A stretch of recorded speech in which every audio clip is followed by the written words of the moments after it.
we just don't do these podcasts as often anymore because life has been chaotic, but I still love doing them.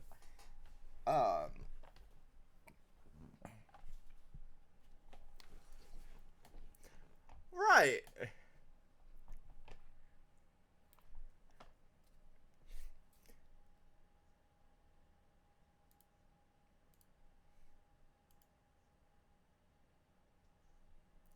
Yeah. Why can I not get your guys' audio to work? Let's fix that and just unmute the desktop. Hello, hello. Can we hear you guys now? All right, Hello, hi. testing. Yes, there's your audio. For some reason, the Discord plugin didn't want to work there, so that's fun to learn. So we're doing a tier list, right? And we're also doing this lovely isekai talk if we have time for it. Yeah. But you're right, like, there's no schedule needed for a podcast or YouTube or Twitch or Kick or whatever site you're using anymore. Like, there's 75 of them, it feels like, that crawled out of the woodwork in the last year. What the fuck is a Rumble? Am I that much of a boomer that I don't know what that one is? A Rumble? Yeah. Oh, it's like there's like multiple news like streaming sites out there, and Twitch is kind of going the way of Comixology as Amazon continues to kill off everything it buys. Yeah. Oh, what? Yeah, I love my 50-50 split that I have to now split with Ann Arbor, who basically runs this channel. Yeah, all $3.71 we've earned in the last month while he's been playing Master Duel. It's such a great 50-50 split, and I can't even draw it out till it's $100, and then it's like 75% taxed. I love this site. Yeah. Also, by the way, Vex, I am nearly finished with my reread of Monster. Yeah, same. I was just sitting, before we start this, I was just sitting on the Skyway at Con for most of it the second day, because I was a broke bitch.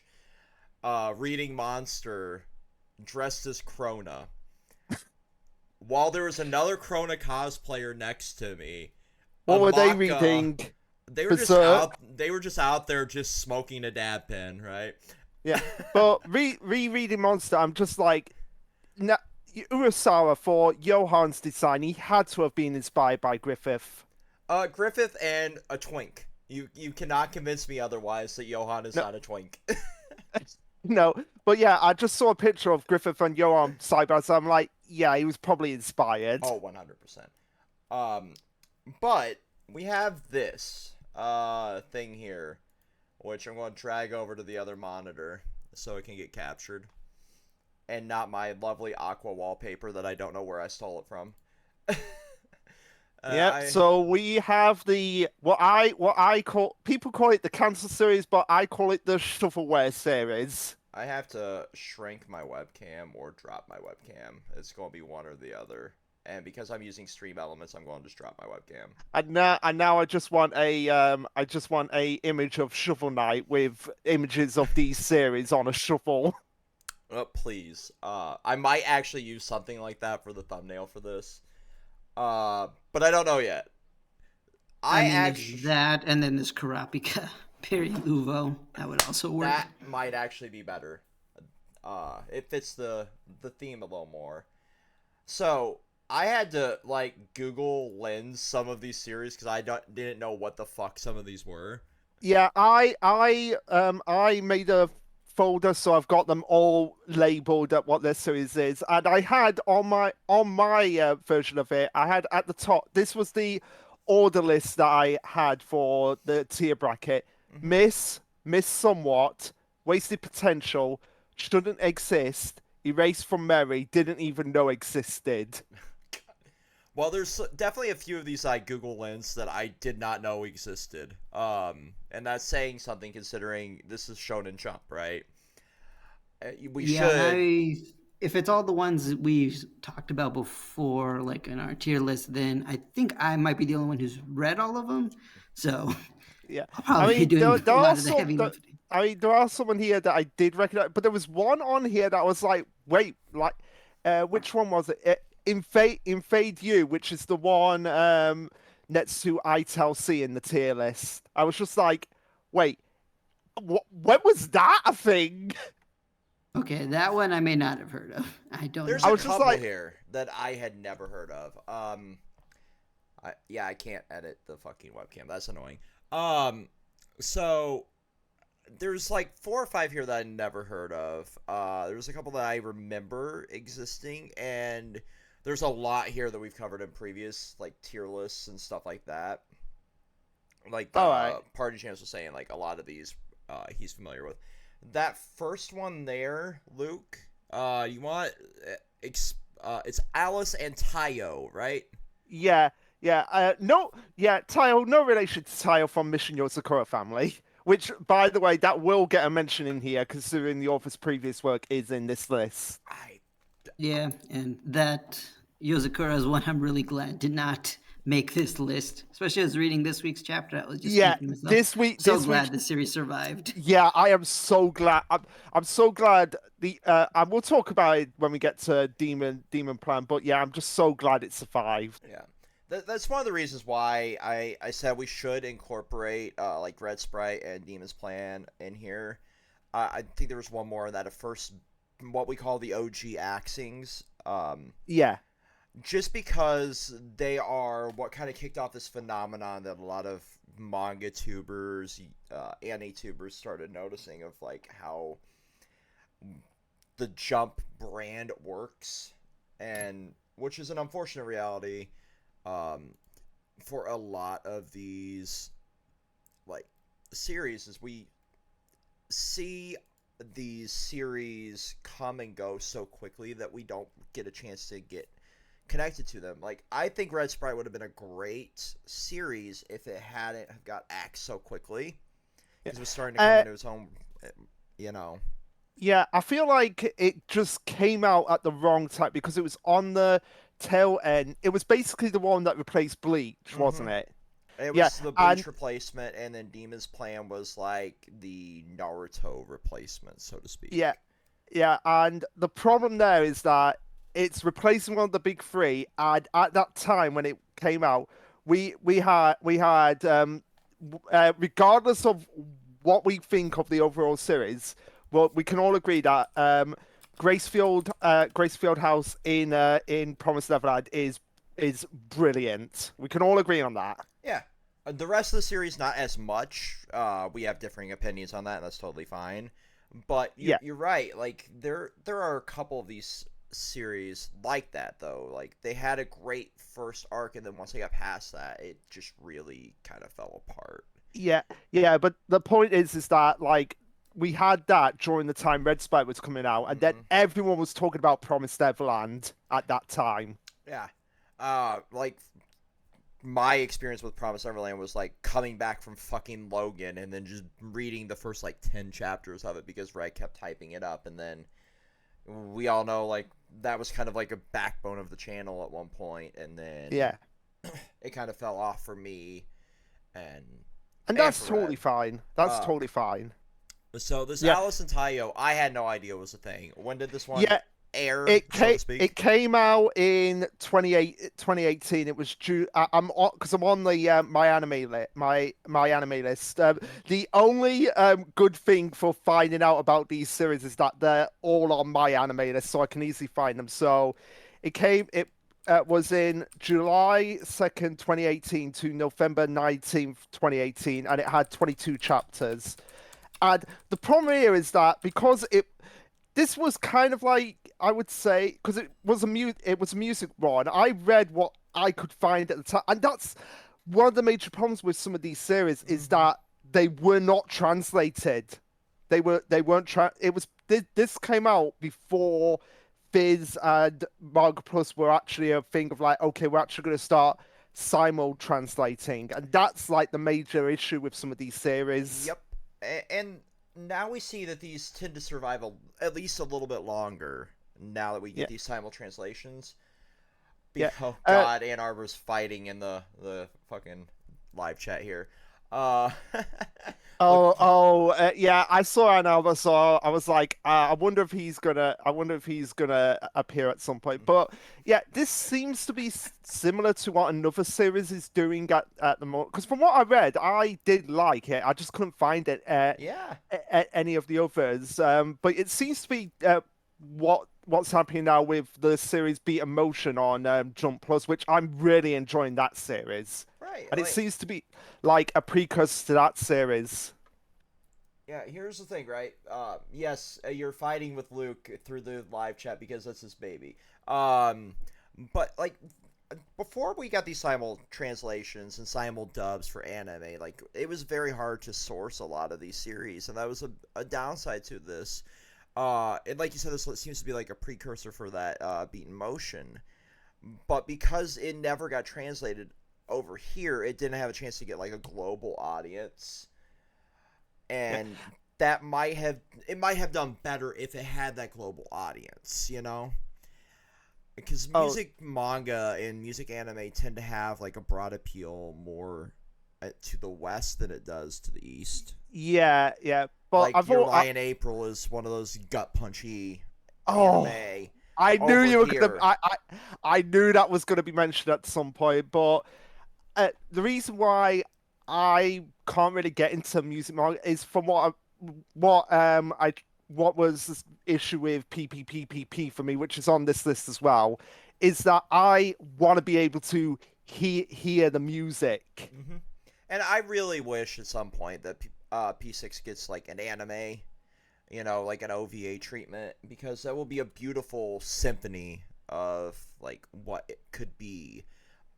But we'll likely never see that because it's done, it's over. Yeah. Uh, Yeah, and having read like all of P6, I think that I mean this axe was that one was shocking just because it went on for so long. I Even with the know. sales like not being like super great, I thought it was good enough. Because there are certain manga running in the magazine that have gotten anime adaptations that aren't selling like that amazing, to be Y- honest. Yeah, I mean, But uh, P6, like yeah, it just came to an end. It was a really abrupt end. But I think because it did, it got one of the most vindictive and unique endings ever in a manga. yeah, I saw that ending. Like the main character had a split personality. Didn't it's that how it ended? Yeah, yeah, it was like a personality that kind of got like hidden away. Like it's basically like his genius, his talent. He kind of got buried mentally, and then it came out in like a previous arc, and then it just came out. It's like basically an evil, the typical evil version of said character. Oh, Except usually you conquer that or you incorporate it into yourself. That's kind of how they do these things in like Bleach and whatever else. But in this series, the evil personality just wins because Lucky got mentally crushed by everything going on. oh His yeah. family is like mom's gone, and his dad just showed up, who broke up his family, and so he just cold clocks him across the face. so basically, we had another series in Shonen Jump at the time that had an evil dad. Yeah. Yeah, and they set him up so like well and interestingly, just like with how he just wants to like manipulate like the music world and everything. And I was very interested. Like we even got chapters about like how he became the way he was, like right before. So when the axe actually came, I'm like, how? How did this happen? Yeah, it's Ah man, but it's it one of was those that really shocked me as well. We'll get to that when we get down to it. But Alice and Tayo is one that I think can just be a D because it wasn't really well known. Yeah, yeah, I agree with that. Like, even though I kind of remember it, I just wish it was I just wish it was translated properly. Although saying that today is kind of a bit of a Don't say taboo. that. Yeah, I You can't. might Yeah, you might anger Annie Twitter. yeah, I get any Twitter because they don't like it when Fizz's translators put their own agenda on it, which they're gonna do anyway because they're the ones translating it. Right, because a lot of culture isn't interconnected the way they think it is. Yeah, but no, we. Oh, what was it? Oh, I like when they say like menstruating, like you can't say that or some. It was something like that. Bodily But function can't be mentioned?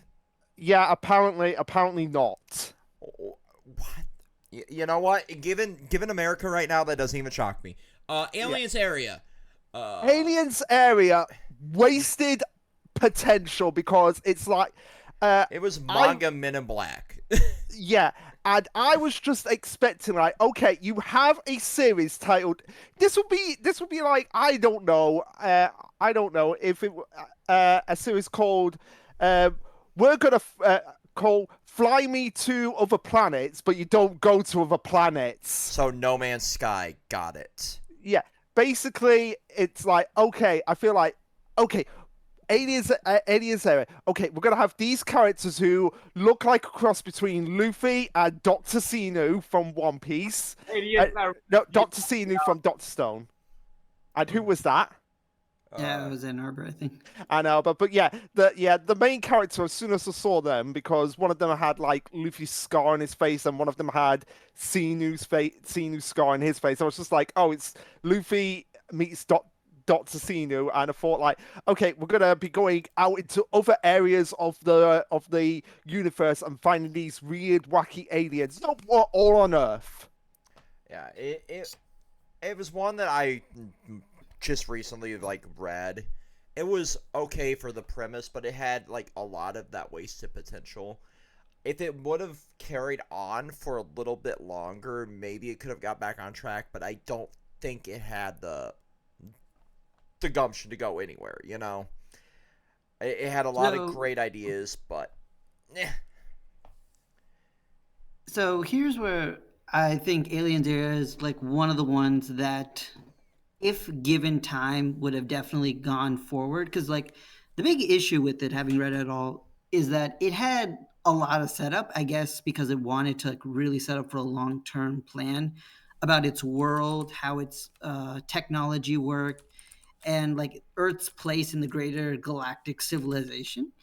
But what's funny is like it was the very last arc that really showed like the strengths of the series, where you had conflict between the different organizations that existed in the world, like how should humans and aliens interact, and what is the role of each organization, and then it came down to like this very interesting conflict. Mm-hmm. But the problem was just took too long to get to that point Yeah. because they spent so much time training and showing off the tech and bonding with the characters that I'm just like, okay, but it was supposed to be an action series that didn't have enough action to support it. It was also a little messy at times with its organization, but honestly, I think Aliens Area would have been a really great series if just had more time. But they just barely managed to scratch the backstories of people's characters. But I will say, when they had like they when they do good, they do good. I remember there was a character death for a character they just introduced in that chapter, which is usually really dumb. But in this case, it worked out very well. I found instant sympathy for the character and the circumstances she went through, and then she just died. Yeah. And I was like, wow, I'm fully invested. And then an arc later, it was canceled. So, Eh, yeah, I personally think it's not the best of these, but it's one of the better ones Yeah, in my there's opinion. a lot of duds here. There's a Yeah, lot of duds here, and that's an unfortunate reality of this kind of a list. I'm personally saying this is a C because it could have been better. It yeah. wasn't utter dog shit, but it definitely needed more. Oh no, it wasn't. But like I said, yeah, it just had so much wasted potential. And if we had gotten off Earth, then maybe it could have been something incredible. What do you think, I James? I might have personally put it a bit higher, but I'm allowed voted here, so it's fine to put it in C. But it wouldn't have been any higher than B, just Yeah. because like I think and like Luke said, I love alien worlds and stuff in science Hmm. fiction. It's one thing I love about Eden Zero. Love seeing all the different planets there, but it's also not always necessary for science fiction if they can just manage to make the science fiction interesting. That's what like Yeah. World Trigger does. We haven't left the planet Earth after teasing it for like months. but it's still so much fun watching them prep to leave the planet. That's a whole Right. other conversation. So we can Is that just what the see. whole meaning behind the title "World Trigger"? You're triggering the world because you're not getting off this planet. No, it's like like a world, like a planeteer item, but Mhm. that's a whole other thing. Yeah, that would be a Yeah, we whole can talk World video Trigger in of some other day. its. Yeah, World Trigger's an interesting case study. Yeah, basically, it's the Ayashimon. series that would have been like the big jump hit had the author's health, unfortunately, not taken a bit of a compromise for a long time. Yeah, Ayashimon's another Still interesting sells one. incredibly well, though. Oh, It's really just a Western issue that it doesn't have popularity. that is 100% accurate. But yeah, Ayashimon's another interesting one here because for everything it could have been big. Yeah, and this is the one. This is one of the ones I feel hits me the hardest because I was legitimately Hmm. enjoying this a lot throughout when me and Pie Johns were reading it and discussing it. I really did enjoy this one. And Yeah, this over was here, probably one of the Ayashimon was fun ones just to really talk and theorize about during our old weekly discussions. Yeah, yeah. And now that Hell's Paradise is out as an anime, like that was the big thing that was hyping up this series when it was coming out. And I was wondering if Hell's Paradise was like, okay, was it actually like, that good? But now that I've experienced some of the story, it's pretty decent. Like there's a reason it's popular, and I kind of get it. But in that sense, that makes Ayashimon even more sad of a case that it didn't quite gain that. But at the same time, I understand why it didn't. The concept of a protagonist who wants to be a shonen hero was interesting, especially yeah, like how they incorporate it into the lore, but it just didn't get to the good parts like for a while, much like yeah. the last series we talked about. Yeah, like it didn't get to like some of the more interesting characters in the series, and it's like when we found out right, I think it was like at the right 21 chapter mark, like, oh, we're facing the big bad of the series already. I was like, oh no, no, it's Hmm. ending, it's ending. Yep. Yeah, and this is definitely one of the ones we wanted to keep going with. But Yeah, yeah, there's a lot of these that I'm glad got canceled. I'm looking at a certain one near the middle of this, and then Yeah. heck, the next Yeah, one, honestly. But we'll we'll get to get that. to that one. We'll get to that one. But yeah, I did honestly like the concept of this like world also being inhabited by it basically being like a spiritual mafia type story, and Mhm. that was something that really interested me because the designs of the characters in the series were really good, especially in the monster designs and the female's monster design when she transformed. I was like, that was something that I was like, oh my, this is really cool. But yeah, the story really needs to like pick up at times. But at the same time, I did enjoy the characters, and it was like such a gut punch where it's like it's getting cancelled. Yeah. I think that And I think this is uh, my B. Um, yeah, I would definitely put this in B, like no question about that.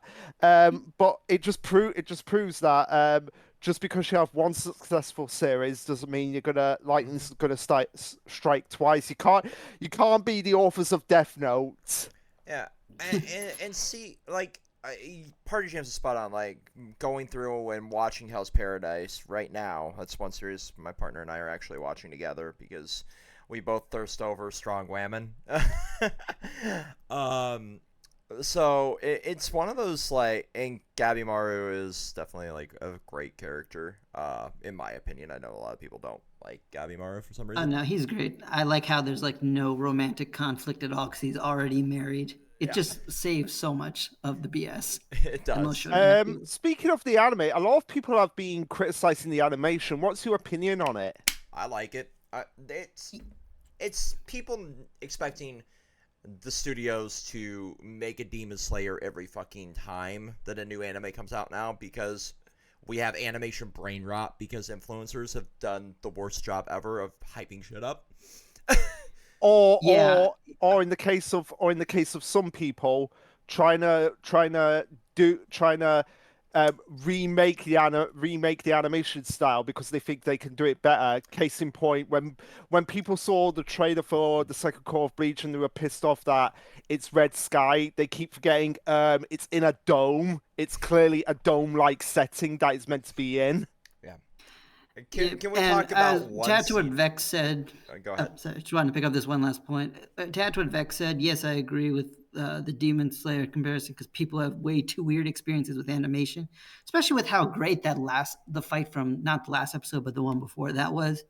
But also just Mappa, they are just known for such high quality animation that I think people have certain expectations from the studio. Like if it wasn't for like the previous Mappa works, I don't think people would be as concerned.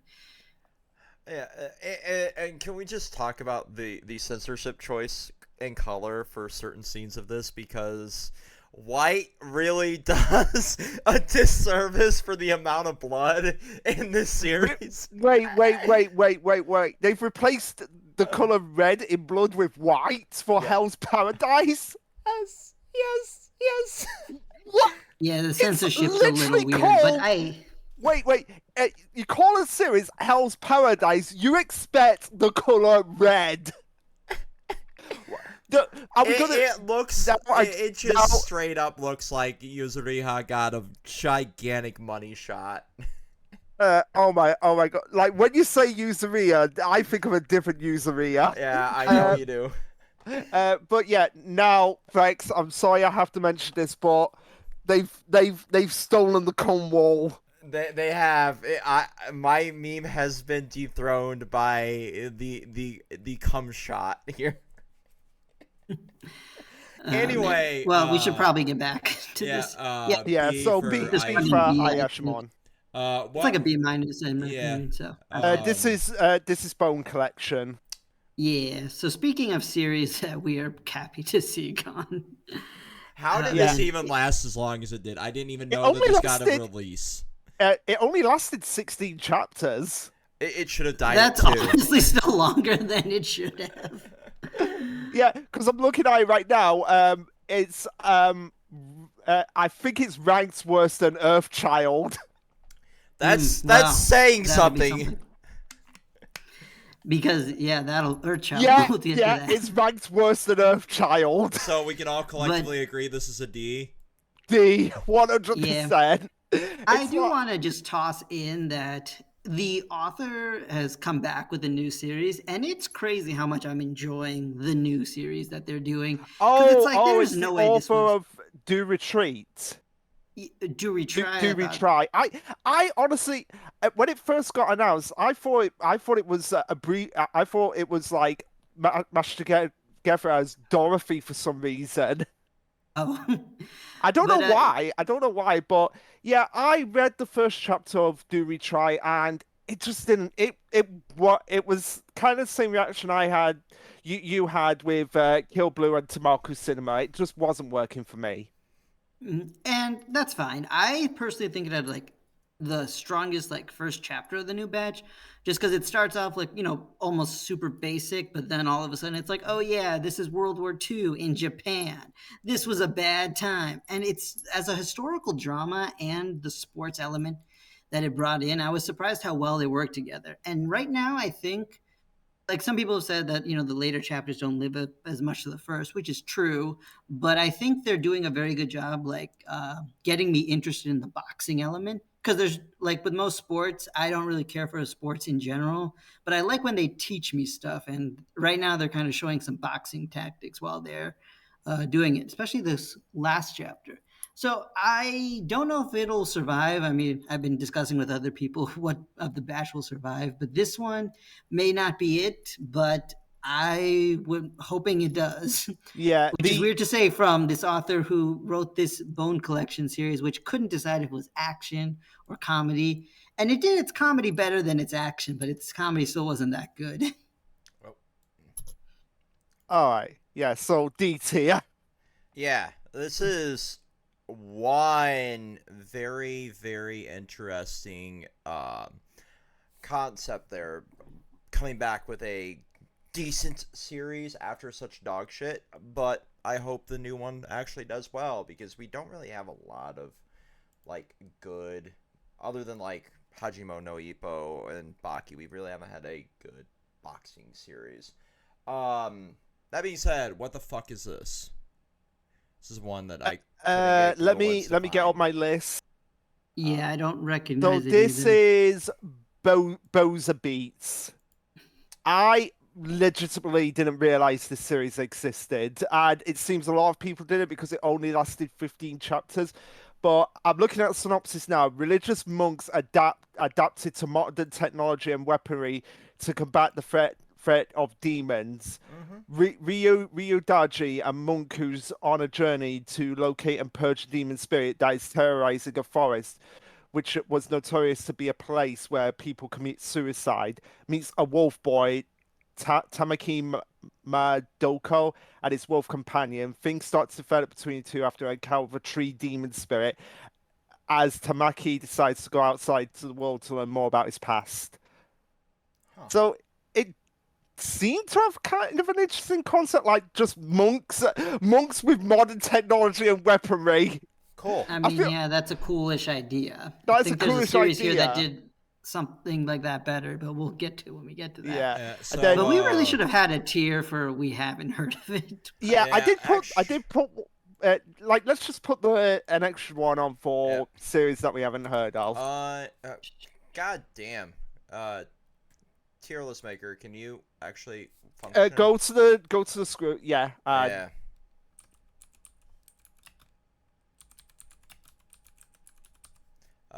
Add a row below. There we go. Oh, well, that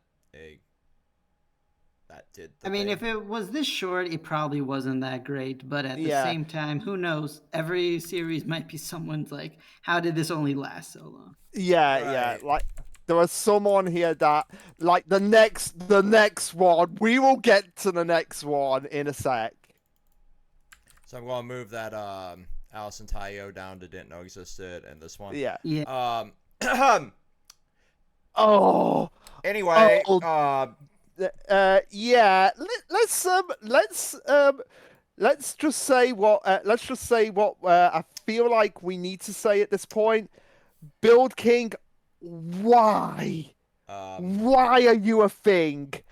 why was this man given a second chance after being caught with it? You know. Any words YouTube doesn't like, or Twitch? Well, the author of Rurouni Kenshin had that, and he also shouldn't have been given a chance to get republished. But literally, this just screams that what they did and their approach just amounts to a slap on the wrist. Yeah, Ann Arbor. Yes, I know. It wasn't considered a crime in Japan at the time of his arrest. He still did spend time in prison for it, though. But I feel like we should put that to one side. Let's just put that to one side. We've brought it up because if we didn't bring it up, somebody probably would have probably put in the comments. I did read the first 3 chapters, I think, on a stream just to see if it was worthwhile as a concept. I read the first chapter and I was just like, oh my god, this is crap. This is just utter garbage. Especially when it said, I want to be the Build King. It's like, I want to be the Wizard King. I want to be the Hokage. I want to be the Pirate King. What?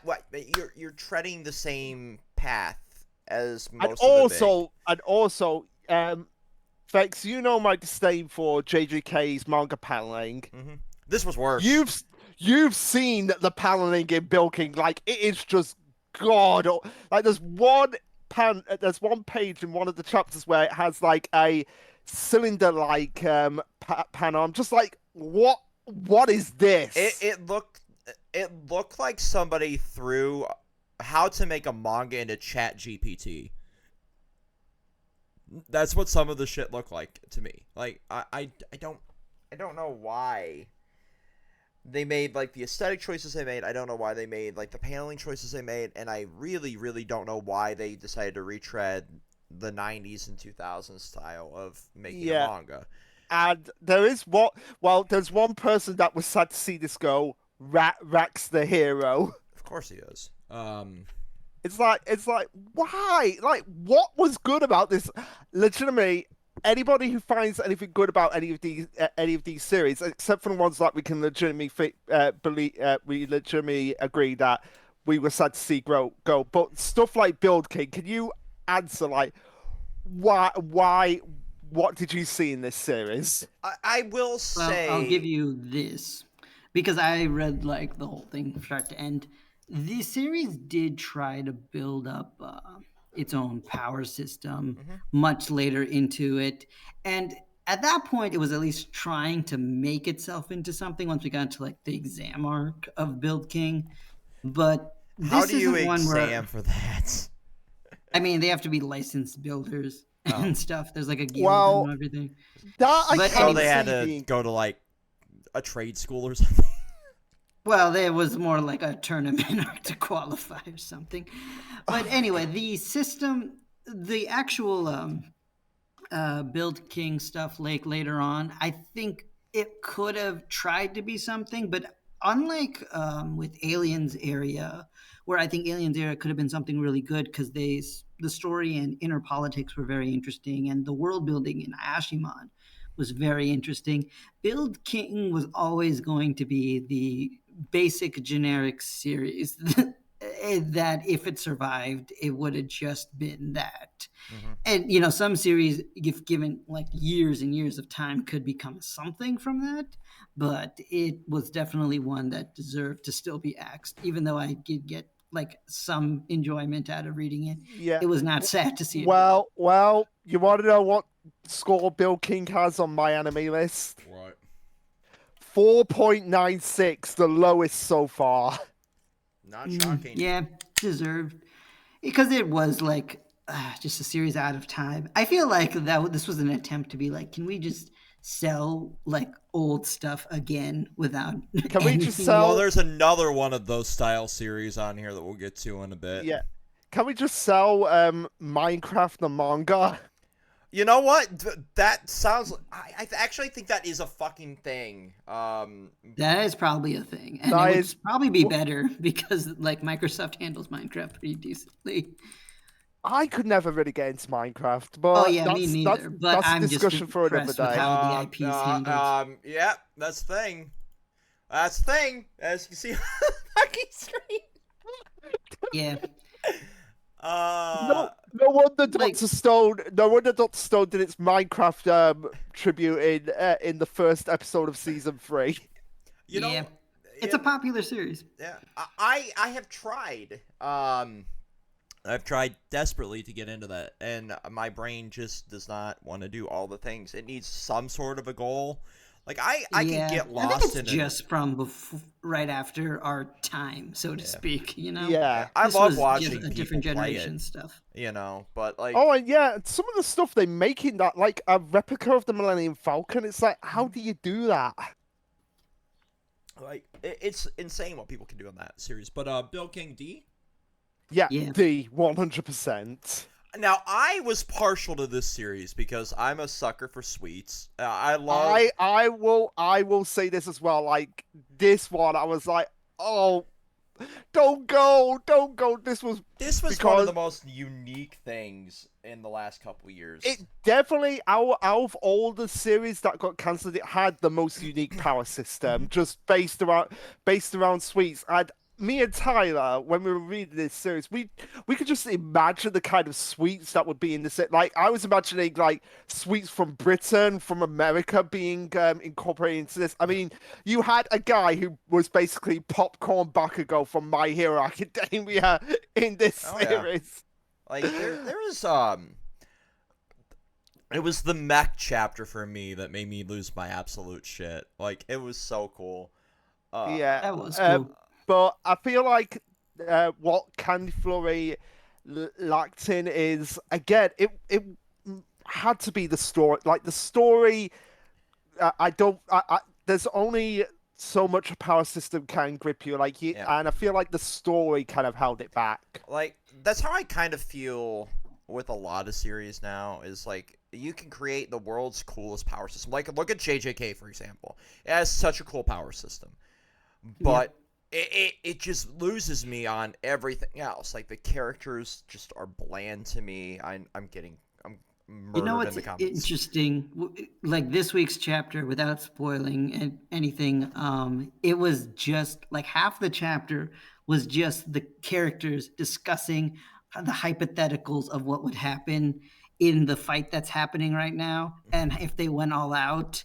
And I was like, okay, this feels. And someone put it best in the comments of the Manga Plus. It's like this feels like a Reddit discussion in a manga chapter. But I want to say I didn't hate the chapter. It was still good because I'm just a huge JJK fan, and having everything explained out and then executed was still cool. But you are right though, Vex. It does drag at times, and the worst cases I don't even understand. Like before, like there were some fights that were happening very early on in the last arc where I'm just like, I don't understand how your abilities work, so I can't get into this fight at all. Yeah. But like it's a curse, right? Because we see this quite often. Like, another one's on here. Like, it had a cool premise, right? Hardboiled Cop and Dolphin had a cool premise, but Oh, like, is that here? everything else seemed to lack, in my opinion. I Tell C had a great premise, but everything else lacked. So you either have like a really cool power system or you have a really cool premise, and then you need to build up everything else or you're going to have a really bad time in this magazine. Yeah, I feel just to go off of that, I feel like what also needs to like really stand out is the characters themselves because uh we'll talk more about this with the next one, but look at Mission Yosakura Family. It starts off very basic, but what kept me interested and why I kept going was the characters and the character interaction. And now that we've actually gone into the main meat of the story, it is my favorite to read weekly. Mm-hmm. Yeah, so you're right. Like really early on, I'm definitely not doing like product placement with the webcam. But the really early on, like Mission Yosakura Family had like some great characters, but they felt like sort of two-dimensional early on, you know? Yeah, And that's then fair. as it progressed, like especially Tayo, I feel like went through like one of the best arcs, and then Mutsumi went through her arc. Kengo went through his arc. Like they did a really great job of giving each character their individual character arc. But at the Yep, same I would agree. but at the same time, like they in the background of that, the world itself was expanding, and you were getting into like the silver ranks and all that shit going on, and you were getting all this introduction for like the the grandfather. You were getting all the like everything was getting introduced really well, and now Asa getting introduced. Oh my god! Like I've said this before, like Momo was a great fit, but Asa, like just the 3 chapters he was in when he was introduced, like he knocks Momo off the perch for best villain in Right. the series. So it did a really great job of doing everything that it needed to do very well, and that's how it survived, I think. Whereas something like Candy Flurry, you had a lot of characters introduced really quickly, and none of them really progressed besides the main character.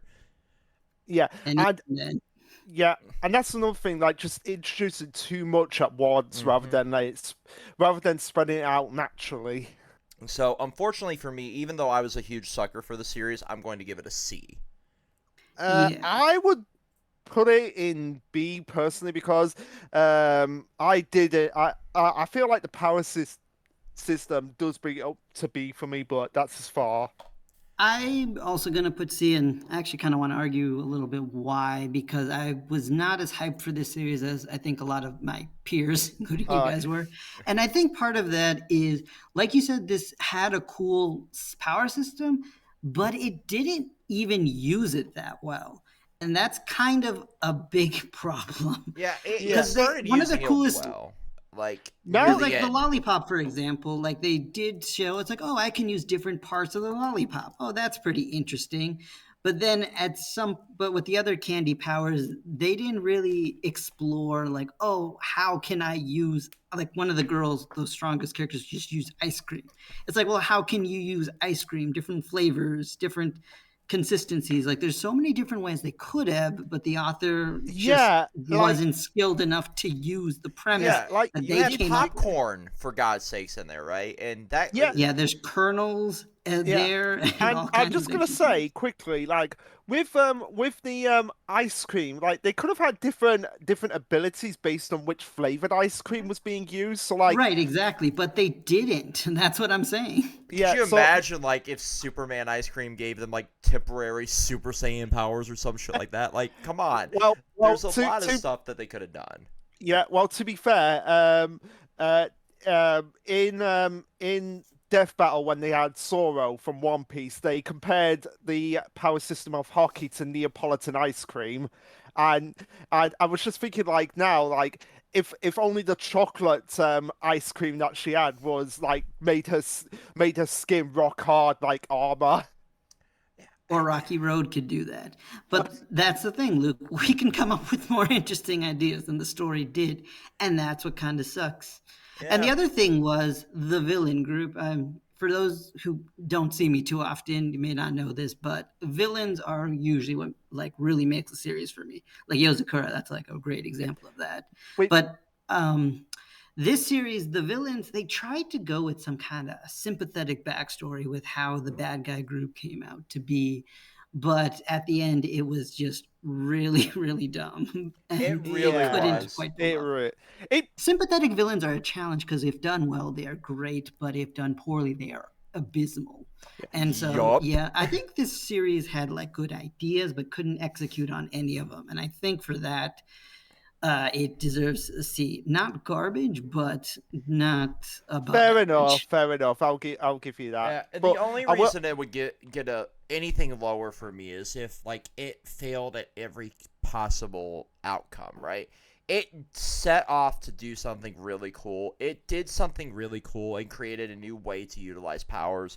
It had some really awesome fights. I would have loved to have seen like a one episode OVA of this, just kind of exploring like the choreography in some of these fights was on par with early Ruby for me, which was something that really got me into like fight choreography because like if you make a fight to a beat, you can do some really cool shit.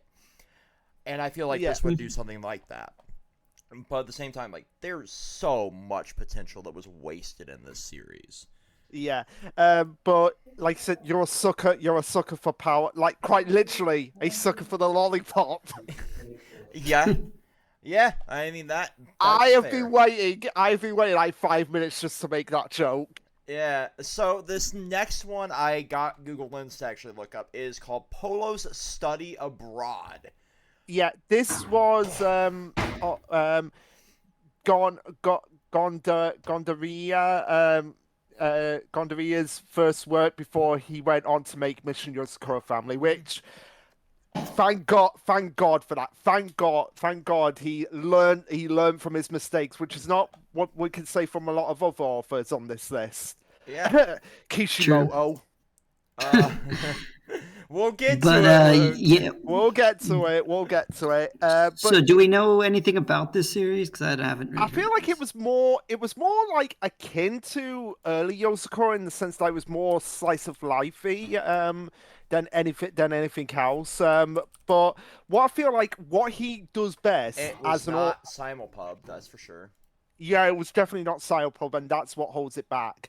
But but I feel like what his biggest strength as an author is that he's able to balance action with slice of life really, really well. And Mhm.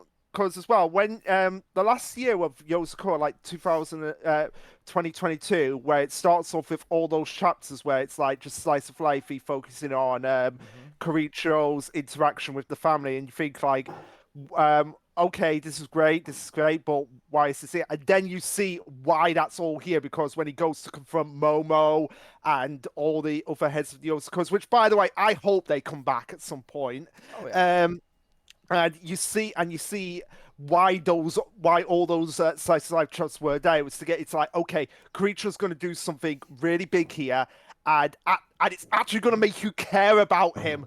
That is one of the biggest surprises of Yozakura as a series, making me go from I absolutely despise Creature with a Passion to being like, okay, he's one of the coolest characters. I mean, he has the single best blooming in the series, bar none. Yeah, they saved that one up for the right moment. Yeah, they saved that, and I was like, oh my god, that is so cool, but also so terrifying, because it's basically the first stage of Yamamoto's Bonkai. Yikes. So, yeah, I do like mangakas that can balance things really well. Like Shinohara, who's currently doing Witch Watch, like also does really great at balancing out serious and comedy, I think. And Yeah. on top of that, Yabuki, who does Ayakashi Triangle, did really well as a departure Oh, from yeah. like That's a Black good one. Cat to fucking Ayakashi Triangle is just the biggest 180. and also authors who can make you hate a character, then really enjoy them. I mean, that's why Attack on Titan's one of my all-time favorites, because I really hated Eren so much in the beginning, and now he's like my top main character. I loved hate Aaron early on, and now I hate his guts. I That's hate interesting. Eren mainly because of the fan base and how hypocritical they are. So like, Gabby kills one character, yeah. Gabby kills one character. Demon child deserves to die. Eren flat out says, Fucking "I'm going to genocide, commit yeah. genocide." Yeah, that's my hero. That's a true leader. Yeah, but it's also what's interesting about the series. It really made you like so invested in like your characters that you're like, okay, that's fine. The world can Yeah, die. yeah, but if you really look at it, like what Gabby is, Oh yeah, that's like in the Marley, intended effect. she is basically what Eren was at the beginning of the series. Mhm. And there are rational fans who do see that. I want to point out there are just some crazy vocal ones as well Yeah, that crazy scared the ones, mangaka quite a bit. Yeah. and she was It's doing, literally Twitter in yeah, manga yeah, form. and it was just unfortunate it had to be Sasha, but he was going to kill her off earlier anyway. Mhm. To be Yeah, fair, and like I'll be honest, Sasha was a decent choice. She was like Sasha not was doing anything. always Sasha was always destined to die. Everyone, let's get that out of the way. And Yeah. I mean, yeah, you're right. That's how the story of Attack on Titan is. Everything is destiny. yeah, and if it was anyone other than Sasha, I don't think anyone would have batted an eye at it. But the thing is, as well, with Gabby, it's like she was indoctrinated, told that the demons of the island were going to come and kill her and her friends, and that's exactly what they did. Yep. Yep. And if you don't agree with that, you can just Reiner yourself. I mean, don't do that. Okay, so But yeah, do we know series, anything about this series? Like rank it, let or what do you want me to do? let me pull up because I pulled this here. The thing has the strongest prince of the demon world, filled with blood and conflict, tired of fighting. Porto goes to study abroad in the human world. That's the volume 1 Shueisha like breakdown of it. That's about all I can find on it. So it's Okay, a so should we put it in didn't know existed? Yeah. Or what? yeah, pretty much. But like I said, we have more info on this than some of them, but at the same time, like we can't really pull anything else. No, yeah, Yeah. and like I said, from what I saw, it was more. From what I could gather, it was more slice of lifey. But yeah, the character is obviously a precursor to Tile, the main character. Yep. Oh, Yeah, okay. and Now, like I said, even though this series got cancelled, he learned from his mistakes, came back and made a somewhat decent hit. But I feel like people will start to notice it more as more of the bigger series start to die out, and we get the anime. Yep. I can actually view Volume 1 on Shueisha's website, and the art style is very reminiscent of early Yo's fam. You are 100% correct. yeah, Like that even makes sense. like Catboy outfits, facial expressions of like but yeah. Anyway, Anyway, we this have is Doron. Duran, and again, this was one series that I was like, when this got cancelled, I was like, no, I because was indifferent on this one. I really Yeah, did this enjoy will this one. this will be one that for anyone who is watching, thank you for watching, but also you're going to get probably a different experience than most, because I feel like most people I talked to really didn't like this series because it was described by many people as like, what if you just like had a bunch of like people took like the best highlights of like a shonen manga genre and then just put it into a series. Like, okay, we have protagonist who's really strong but not that smart, and then we have some kind of mascot character, and we'll use swords and fight demons and dead parents, It's and just AI like generated manga. And then it we feels like it for sure. And yet it was a series Luke and I just loved following and discussing. I know we So did.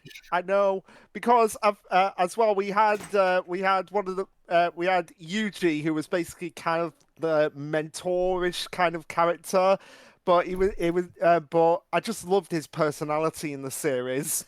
yeah, every character in here is like a trope practically, but it's what I was saying earlier with Build King. Like some series can start off generic, but given enough time, become something. This series didn't have enough time to become something, Which but is kind of it had way ironic. more potential to become something. Yeah, which is Um, kind of ironic considering it nearly had a year in Jump because it started Yeah, in and November. that's one of the reasons I think it was okay, because it was given enough of a chance. It really was. Yeah, it So really I was. can't be mad at this axe, even though, like, I did like this series, and I Yeah, think it could have been a fun, like, Hmm. basic read. and But at the like same we time, said, I think I. Oh, no, you finish. You finish. okay. The only thing I would want to add is like the biggest missed potential, because like I said, most of this was generic. So how could it make itself stand out? Was really right in front of it, which was Kusanagi. Kusanagi being able to transform into any kind of device because he can do headphones and swords and fans. Like Hmm. there was so much potential just right there for the Yeah. main characters to have all kinds of different fighting styles just based on Kusanagi's ability alone. And I think if they really capitalized on that, they could have Hmm. made some more interesting and dynamic fights. They could have made a more interesting like demon world than what felt like kind of like Bleach's Hollow Hueco Mundo. But yeah, unfortunately, this series was super basic and didn't try to evolve enough. But at the Yeah, same time, I can't say it wasn't a comfortable read. Like I Hmm. almost yeah, want to rate it high just because of personal enjoyment rather than yeah. Just objective for value. personal enjoyment as well. I wanna rank it high. And also, I did like a lot of the fights in the series. Like, if like what Fex said with Candy Flow, if this got an OVA where it just demonstrated how the fight choreography could be Hmm. incorporated in anime form, I feel like it would work. But I do understand like it was very Should be generic. done by Studio Period just to rub in all the Bleach references. Yeah, because we had literally had a character who was basically Grim Jow. It was basically Grim Was Jow in this we series, had a like one of, Grand Fisher character, and we had a the Grand Fisher demon who character. killed his mom and he had revenge against. Hmm. Oh Yeah, my god, the only this thing that series we was didn't, so. yeah, the only thing that we didn't have was the father turning out to be his father turning out to be part of the organization and coming in and killing the Grand Fisher character.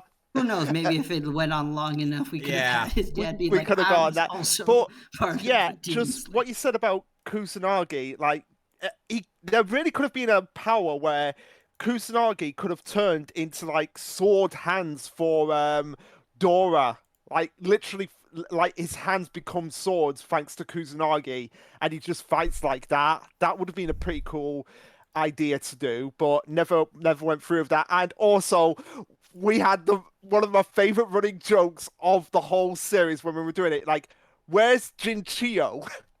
Yes. Much like Because how Dr. Stone wrote off Taiju for a little while, this yeah, series wrote yeah, off like Jinchio for similar Jinchio reasons. was basically benched until the end of the series after a certain point, and it's just like, really, she was really that hated that they had to get rid of her, and it's kind of funny that she is still classed as a main character on my anime list, even though she doesn't really do all that much. I think the Grimjow style character does more than her. Yeah, he does. Yeah. But man, so Vex, how much of this did you read? Like 5 chapters of it. Okay. But also you never got to one of my favorite characters in the series, Vex. Naoto, who was basically like this nervous, like socially awkward wreck who was massive fan of Dora and Kusanagi, but when she was on the battlefield, she like became an absolute beast. It was Basically, the Yandere love interest. yeah, it was basically like how Shinzo is in Mission Yozakura Family, beast on the battlefield, but really socially awkward. Except she's way more insane. She's basically the what's the guy? Oh, I haven't blinked on his name. I was thinking of him earlier. Kenpachi. She's the Kenpachi of the series. Yes, he is like a if female. Kenpachi had like a more docile personality off field. Yeah, I mean, it was interesting and sort of, kind of, like, I could see myself diving down it, but, like, I started reading it right before I got axed, like, and it was just kind of, like, bleh to me at that point, like, okay. Yeah, and I can't blame you for thinking that, or anyone else really, but I'm glad that at least this was, like, one of those series that got to stay in long enough for me to have a good time with, and for me and Luke to talk about. Yeah, it got longer than his last series, Golem Hearts, because that only got 16 chapters. Yeah, and I hope... actually, you just remind... Oh, go ahead, Vex. I hope their next series actually does well, because the author is competent, and that's something that is rare in when you get... like, oh god, Ann Arbor. It's a rarity, right? Like, an author learning from their past mistakes and starting to, like, evolve. Because a lot of people just throw shit at the wall until something sticks. But at the same time, like, it can actually... Like, this author can actually learn from their mistakes. So I want them to succeed in their next run. Because I want to see, like, a success story from somebody that's failed before. And that's something that we don't see a lot in Jump. But I mean, we have seen a few. But, like... Horikoshi, for example, was a big one. Yeah, but it's rarer than a lot of people think. It's one of those things, like, and there are some authors that regress, and we'll get to those when they get there, but, yeah. So, I say a D. I want to put this as, I'm sorry, Vex, but just for enjoyment facts, I want to put this as a B. So do I, but let's compromise and put it as a C. Put it as a C. We'll put it. We'll compromise. Even though I'm with Luke, just based on pure enjoyment, it would have been a B. I also want to add one other thing. I do wonder how much of editorial department went into this, because if you look at Dora's old design, I think from One Shot or something, like, it was a much more unique design compared to like what we got in the manga. So I wonder if like a lot of like maybe some more interesting ideas got kind of watered down just based on that. But yeah, there's something to toss out there for the series. I mean, and we do know that editorial does meddle a bit, but we don't know to what degree, because even Kubo's talked about, like, editorial butting in on Bleach, so it's an interesting discussion to have. Luke, what the fuck is this next one? It's a series called Double Taisi, which was... Yeah, I read the first few chapters of this one, I believe. Let me pull this one up, then. It was a series about shogi. Yeah, and like there's like two characters, kind of like a daytime, nighttime deal. This is one I don't know why I stopped reading. Like, I definitely want to go back and finish reading it. Yeah, and it could be done because it's only like 28 chapters. Yeah, it was a short one. I think it was a very nice, serene first few chapters. I guess nothing really compelled me to like, oh, I have to read this. Yeah, but it wasn't bad from memory. Yeah, and it would be a series that I would. Let me actually pull up. Was Simulpub in English as Double Touch through Manga Plus? So was it a weekly or because it's saying weekly, but it's also saying Manga Plus? So was it Manga Plus? Some Manga Plus series are weekly. Yeah. Double Taisai got 3 volumes. In Shonen Jump. It was weekly Shonen Jump series. Oh, okay. Also Dark Gathering got put into the vault. That's interesting. But yeah, that's a discussion for another day. Is Manga Plus getting oversaturated with too many manga? Yeah, but Luke and I decided we'll save that one for later. Yeah. Definitely stay tuned for that one. That'll be a good one, I think. But yeah, this series, I feel like it would be one that I would enjoy because I'm a sucker for gaming manga. 26 Yeah, me chapters. too. So I guess we can probably put this. It feels weird to put in didn't know existed because I know it existed, but I don't think it's garbage. But I will put it there for now because I don't want to add more rows to this tier list. Like, oh, we'll probably read it someday. Yeah. Yeah, and there's another shogi that series one on right this. there with the red-haired kid. It's amazing. Like I feel like board game style manga can work, but it has to be doing something unique. Like with Yu-Gi-Oh, like how Yu-Gi-Oh started off as like more of a board game manga before, but it was like with straight up fucking murder. Yeah. I feel like what could work somewhat is if, which is kind of ironic considering we have an idea, we have another discussion coming up. Like if it was done like how the ending of season 0 of Yu-Gi-Oh was done, like the characters get sucked into the board games themselves, and they have to play the games as the pieces in the board games. Mm-hmm. So I would definitely love to see another board game, get a twisted manga series, get a twisted version of Monopoly in there. So just us playing Monopoly on live stream, where it turns into just like statism. or have the Witch Watch chapter where it's basically a Saw parody, but they're trying to change the rules throughout the game. And even just board games aside, just a game manga could be kind of fun. I mean, I'm reading outside of Shonen Jump series like Tomodachi Game, which is like incredibly great psychological series, and then another one called Battle Game, which is more of a death game kind of thing. So yeah, this magazine could definitely use some game series. I think that'd be a good addition to the roster. Yeah. And it's not like go ahead. Yeah, I'm just gonna say it's not like people are sick of gaming manga. Like people love gaming manga. There's just not enough of them. Or gaming manga and anime. Good ones, I guess. If these got axed. Mm-hmm. Yeah. But should we move on to the what spawned this discussion? Yeah, what spawned this discussion? It was Earthchild.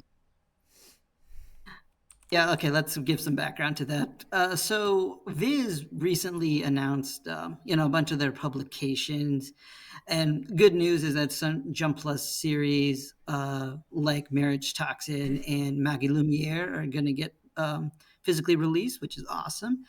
But there was also, of course, some digital releases, and by some I mean one. And that one release was Earthchild. And everyone was like, why did this need to be released? Yeah, so here's the thing. Like, Party Jams, Luke, both of you agree with me here. Which one should have got physical releases? And then this could be relegated to, like, digital only. Like, yeah, I think that's what really annoyed me was just that like, you put Witch Watch in the same tier as this. So anybody Witch Watch is selling super well. And, like... Well, to be fair, with Magu-chan, that had a somewhat conclusion to it, so... But it also did better than fucking Earthchild, Luke. It did better in the rankings than fucking Earthchild. Yeah, I think he just means it was not physically released. Yeah, Magu-chan was a very sweet series. It was a very basic series and near the bottom of my reading list usually, but it was very sweet, and I'm glad it got a full story. Yeah. That's what annoyed me personally. Like, you are regulating so many series that ranked above this pile of dog shit to the same tier. Yeah, but I feel like this one's being done almost out of obligation. Yeah, because it's like I said on Twitter, this one's like digital exclusive because who wants the license to Earth? No one wants. This is basically the manga equivalent of what happened with what I believe happened in my dream with a certain series that has a season 2, but that's in my dream. It never happened. Yeah, I mean. Ann Arbor earlier said something about making an E tier for something. I forgot which one he was talking about. Maybe it was probably this one. No. But if we do it for Earthchild, at least it's E for Earthchild. But now we can just put it in D. I mean, I could go on. I did a rant already. I don't know if I want to do another one. it really does feel like the author had a really good one shot. Everyone just kind of blew it up out of proportion, and they were like, "Okay, now what are you going to do for a series?" I don't know. Yeah, they Here's the really didn't know. here's the thing. Like you could have done. He was doing it for Doron. I was right. Here's the thing. Like the author could have done like a 3-chapter or 4-chapter miniseries, like Kubo did with Burn the Witch, and it would have been a cohesive story. You know, it would have been a great story, but it would have been a story nonetheless. The fact that this went on Yeah, I don't for even know if it would be cohesive. I'm going to be honest with you, Vex, because man, we went on to like the mom is dead. She's not dead. She's just a living rock, and the evil organization's a good organization. And and there are other Earth children. Oh, and Earth is as like an anthropomorphic avatar. Hi, nice to meet you. I'm Earth-chan.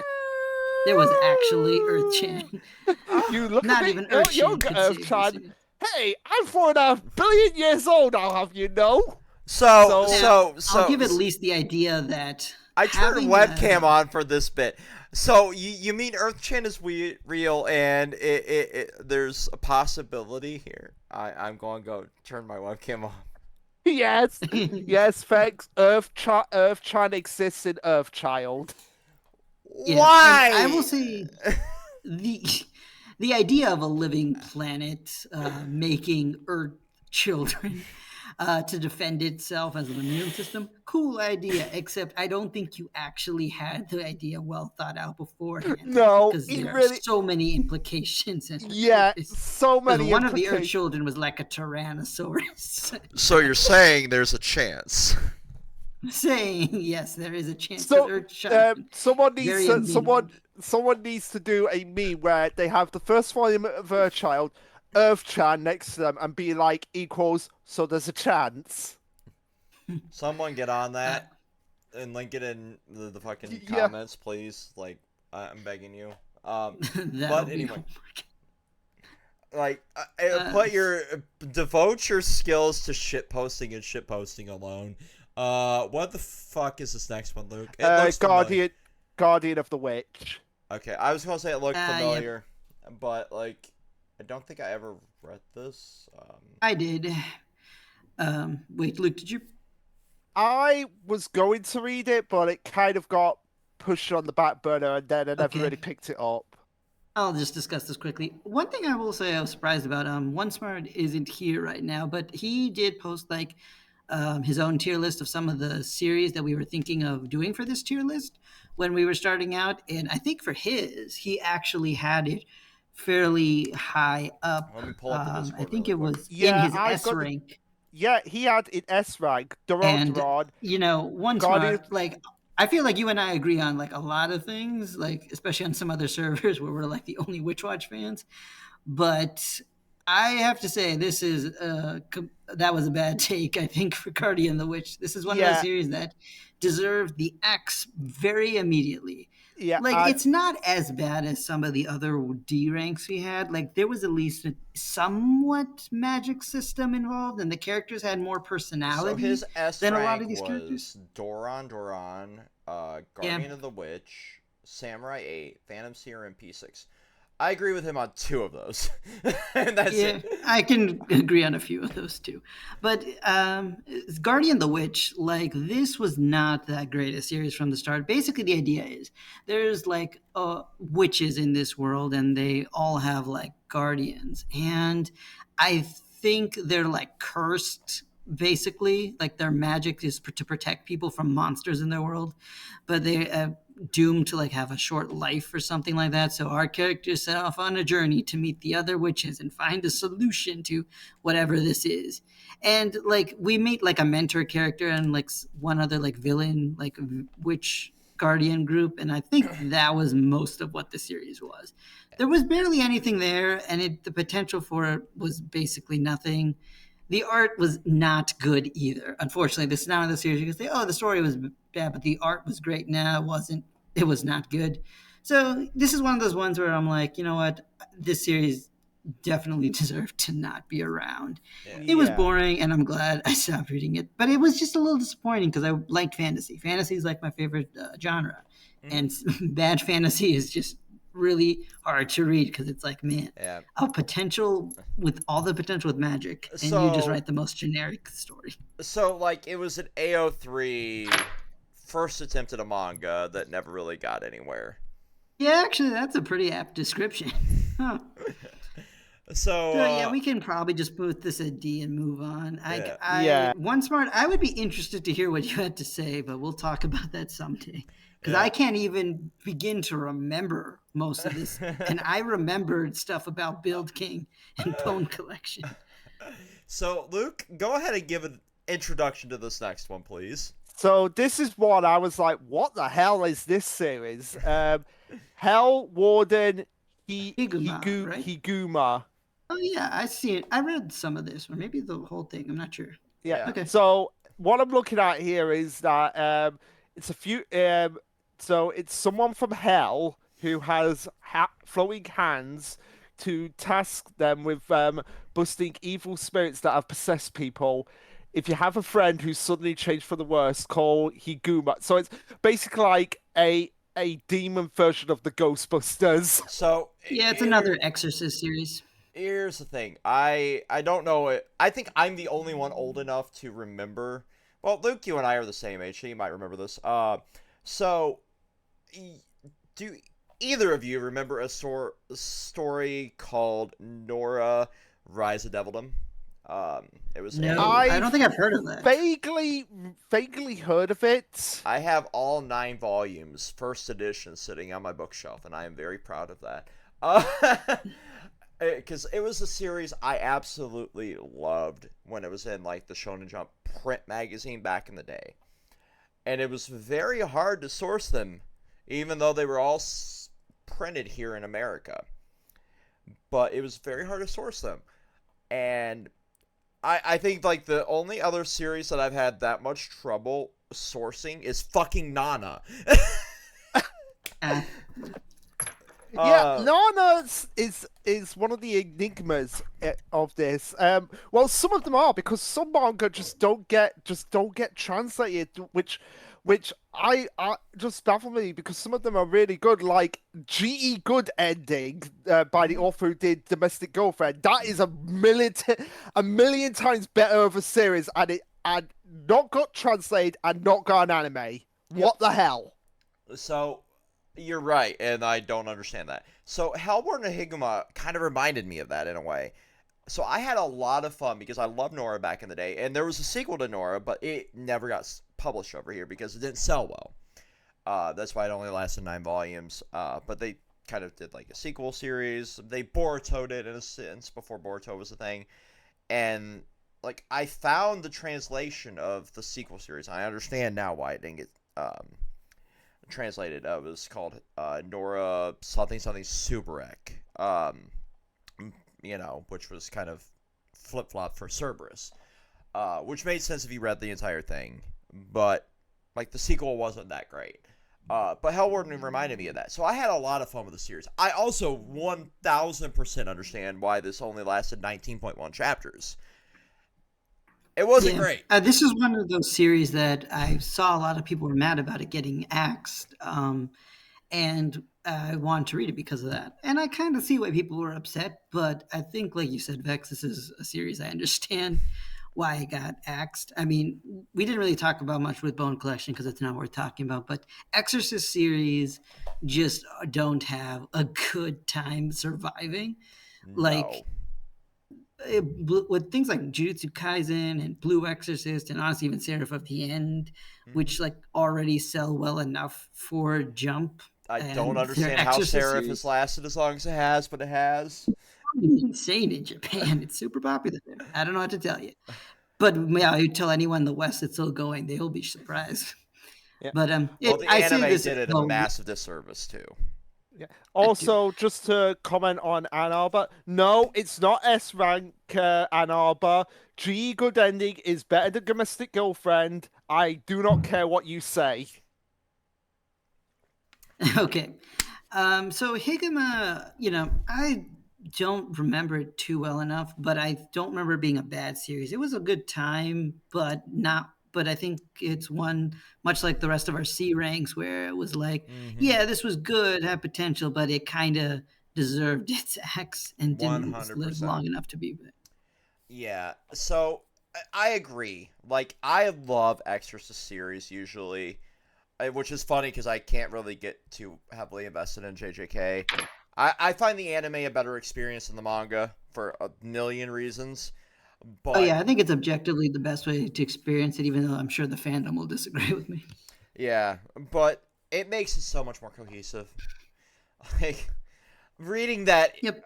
it was a chore, and I can't get back into the manga, so I'm just waiting for season 2 to be a thing. The movie was fun. Like, season 0 movie was really fun. That was, Oh a yeah, great very experience. good. I actually watched that one in theaters. Same. So like, it's not that I hate the series. It's just I think it's overhyped. Like, it's not the greatest thing since sliced bread. But Hellwarden was really fun. But I also understand why it was axed. This one, Luke. Hungry Mary or Ooh. Hungry Marie. Yeah, I don't really know this one, so take it away. I don't know this one, only except it's by the same author of Beelzebubs and Hard Boiled Cop and Hard-boiled cop Dolphin. and dolphin. Yeah. What I will say is because I was rewatching one of the podcasts you did, Vex, with Red and Furman, where it was talking about Kishimoto, and I think you mentioned the author of Hard Boiled Cop and Dolphin at that point of just like. Even though it keeps failing, he still keeps coming back to do other things, and he shouldn't go back to Beelzebub just because his other series are failing. Yeah, here's the thing. Like, time is a fucking illusion to me. Like, I don't even remember that podcast. It was the one where you talk about Kishimoto coming back to do Boruto. Yeah. Oh, right. Like, I was blackout drunk for that, I figure, at this point. But like, that also might be, false. Once you've done enough videos on this site, you kind of just let them all become a blur, and it's just like rolling one into another. But that being said, like, I still stand by that. Like, you shouldn't return to what was successful just because you keep failing. Like, keep trying. And I don't remember a lot of Hungry Mary, but I do remember I read the first couple chapters on a scan site before that video, because we kind of did like a prep for it and just kind of see where a lot of things were, because of Samurai 8 at that point. And like, there was a lot of potential in that series, but I think it failed a lot because it never got simulpubbed here as well, and that's the thing that hurt a lot of authors. Yeah, it's like why not do why did it take this long for simulpubs to for people to for the magazines to realize, like, hey, how are we going to stop people from pirating? I think a lot of it came down to like licensing issues. Yeah, but I also don't fully know, because we see shit like K manga. I think Party James and I are on the same boat there. Like, that's a mess of a site. Us both being Ranger Reject fans, me being a fan of a lot of other series that Kodansha does, and I want Mag Garden to do something like this, but I also fear Mag Garden doing something like this as an Ancient Magus Bride fan, because like, that's the one thing from Mag Garden I really read, and I can only imagine it'll go down the same route of like Tickets that fucking Square Enix site did, and yeah. It's just so weird how there's just such a gold standard out there and people can't just follow the standard. It's not like even Shonen Jump is like a minor magazine that no one pays attention to. They just slapped their dick on the table the day before. It's like, here is all of Shonen Sunday. Yep. And it was the biggest brass balls move, and I was like, oh, I can read Nana now because I can't find the 2 volumes. And I read all of Nana that fucking night that it came out. Yeah, I'm like, exactly. I'm like, I finally get to finish this manga and not pirate it. I'm so happy. And then there's like It's also just weird how, like, with K manga, we're very off topic, but how K manga just like has some series like simulpub, like even some smaller ones that I'm reading, which is handy. But then it'll have like, oh, Ranger Reject, yeah, that's not being also done. like all here's a blank screen for shit like Domestic Girlfriend and Yeah, yeah, that whole uh, app is a mess. uh, I'm expecting it to get shut down, honestly, yeah. Well, but we'll Manga wait. Up has Manga lasted Up this is long. still, yeah, uh, true. I don't know who's using that. I have So only am used I it for like not one. missing out on much with K manga? you're not. Find your Okay. Yeah, way. no. Yeah. Um, The only reason why I wanted K manga really to come over here is because of the series Medalist, which is one of the most beautifully drawn sports manga, because it's ice skating. mhm. So it's um like Yuri on Ice, But not yaoi bait. but not Yaoi bait, because it's basically about a young man who retired from skating professionally, becoming a coach to a young up and coming female skater. Yeah, I don't give a fuck about sports manga, so I know, but um, it's beautifully drawn, and the yeah. anime's coming out, so I feel like if you watched the anime and saw if the animation could do really well in capturing the style of the manga, I Watch it think look it. like Devilman Crybaby. Oh God, no, no, no, no, no, no! Do not go down that rabbit hole, Vex. Here's the running animation, but it's skating. Anyway, um, uh, you're. Here's the thing. Like, I love Witch Hat Altair, and I love Ranger Rejects, and neither of those are simulpubbed on that fucking app. Ugh. So Yeah. So it's so weird that I still don't understand, because those are like they're successful series, and like Yeah, I swear the ones I'm reading, like I don't know anyone who's like even reading Million Lives, except for like a handful of people. you'd figure the most successful ones would come to the would it be would like cost me $187 to Y- unlock all of Fire Force on that site. Yeah, it is now What? worth it. I was buying like Fire Force volumes too for a while, but even then I got some good deals Right. from doing that. Like for me, I bought the first 10 from either Amazon or from a local reseller that goes to our cons for like $50 total.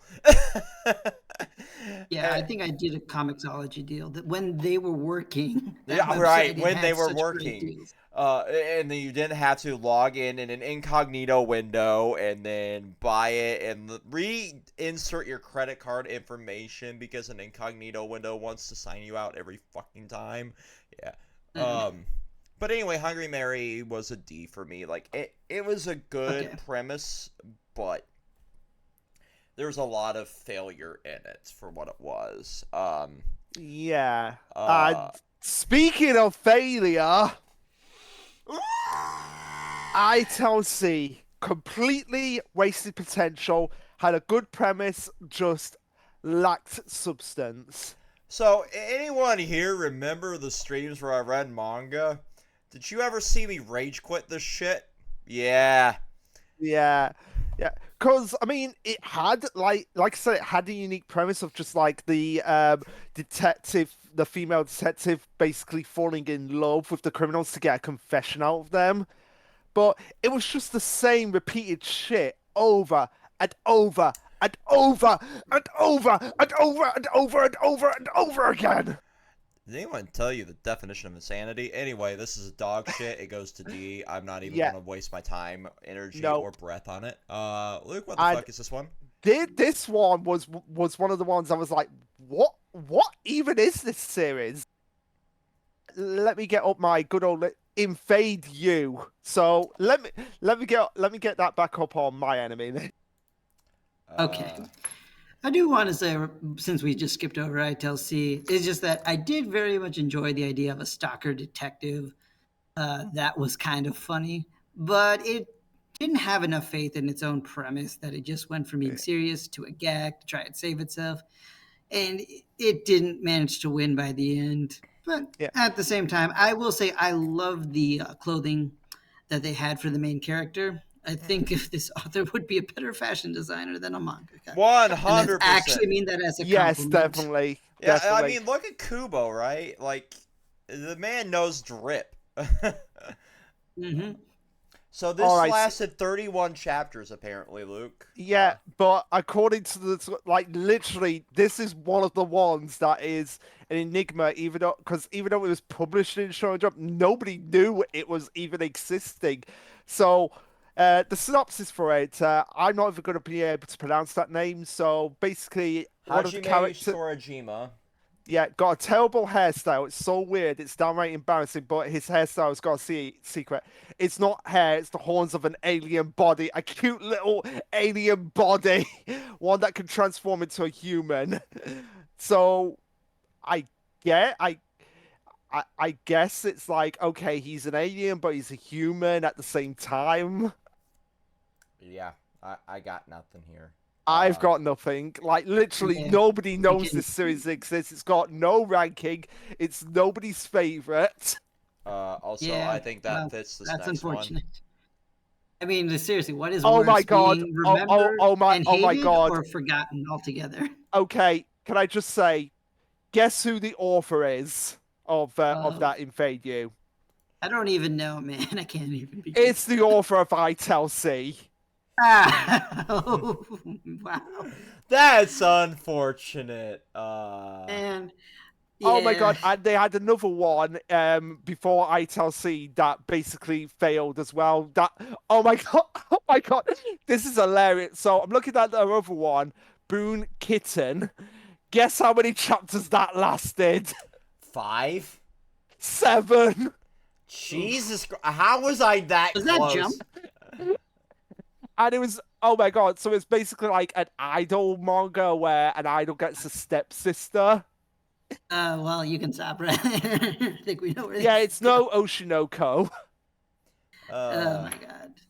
So Okay, this, well, you this know what? one is I know like, some of these authors were like, "Oh, I hope we see them back and something." And I wish this guy well, but Yeah, I don't he's think. doing one in Shonen Jump Plus now called Caramel's Curtain, which is drama performing arts based. And I'm like, oh my god, don't ruin the art of drama for me, please. Under they I any think will. I've even circumstance, heard of that one. Maybe that because was it's not trending. on the app. That's the reason. Oh, But you please, know under what? It's any fine if Jump Plus will be a fine place for him to just be safe, I but guess. under any circumstances, because it's still going apparently, but under any circumstances, do not ruin the art of acting in the same way another series ruined the art of acting. I was gonna say, like that one wasn't on our list. I was wondering if I should bring it up near the Yeah, end. I Just as an wasn't gonna bring honorable it up because it wasn't it technically was not cancelled. I mean, it It was, it but was and it wasn't, but it wasn't cancelled in the traditional sense of like it yeah, wasn't doing maybe I pop. think I'll just bring it up near the end.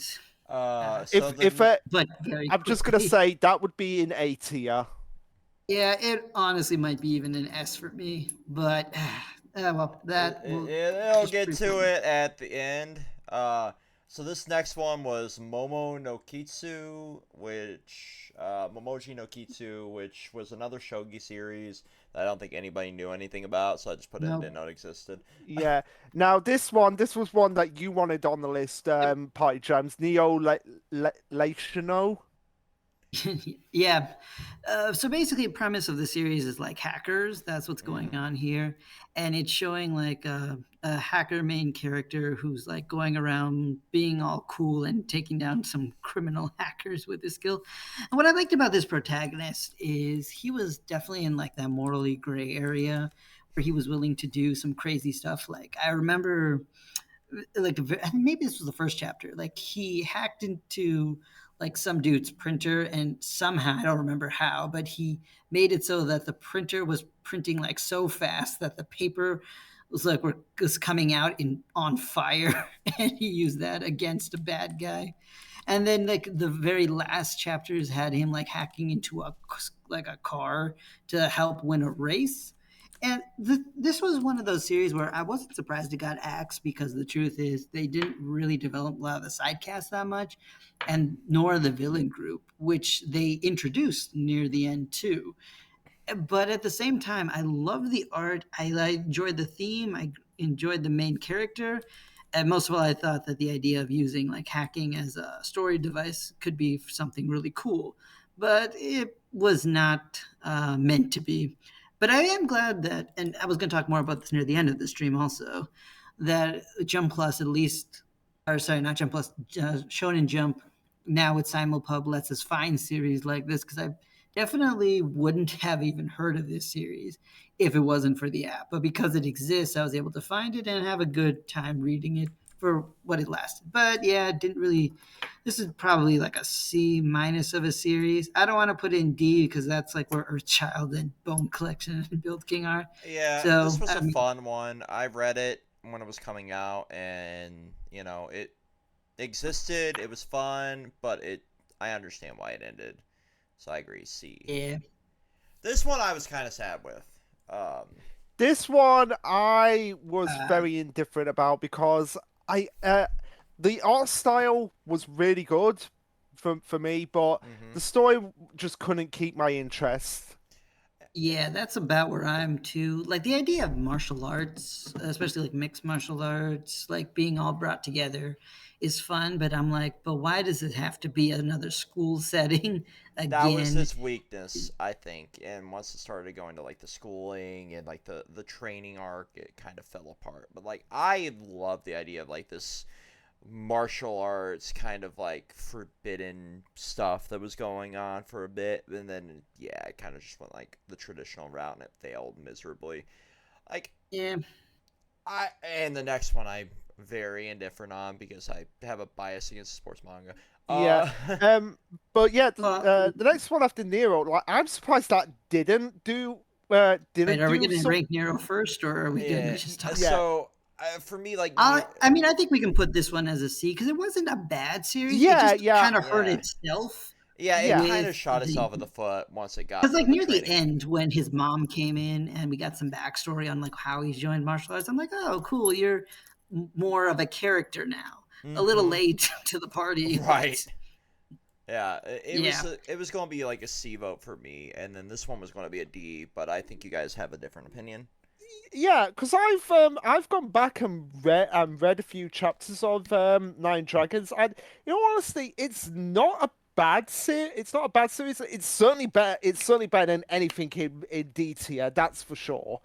Um, but at the same time, I feel like what its major problem as a series was because it was about rebuilding the team from the ground up, and I feel like that's kind of some, in my opinion, in sports manga, something that really needs to be avoided 100% because Mhm. it spent most of its time getting the whole team together rather than actually getting into like what the crazy techniques you could do with like a baseball style manga. That was my main issue with it. But some of the characters I did like the girl was kind of like the manager boss of the entire group. Like I did enjoy her just because she Mhm. had a lot of energy to her. Like her first introduction is literally she's in a box in the middle of the two main. She basically does a Suika from Doctor Stone, where it's Yep. like, how on earth did you get there? And it's never explained how she actually got there. She was just a master of stealth. Um, but yeah, like I said, what didn't work for me was just kind of like was just kind of like having it be more about building up the team rather than the actual team being that. It probably would have worked a lot better if it was like the team was already there, but they were completely separated from each other in a way. Like Yeah. they had lost their winning streak and just being like, right, we're all gonna go our separate ways and bring them all back together in that way. That would have at least been more interesting. Yeah, and I agree with the criticism that this is kind of like Alien Area, a series that had too much setup and not enough actual substance. And like you, Vex, I was not too interested in sports series in general, but recently I've been coming more around to them as I found like some good ones. Yeah, yeah, So I think after seeing like some really excellent sports series, I can see why this series needed to get axed. But at the same time, I don't think it was like horrible, but it yeah. was just barely I below would put it at average. I would put it at the lower end of C tier. Yeah, It it's a doesn't. C minus. It doesn't deceive. It doesn't deserve D. Like I'll give it That's that. It doesn't fair. deserve D. But at the same time, like I can see why it got axed. But I would have thought it would have been more successful in Japan, at least, considering how popular baseball.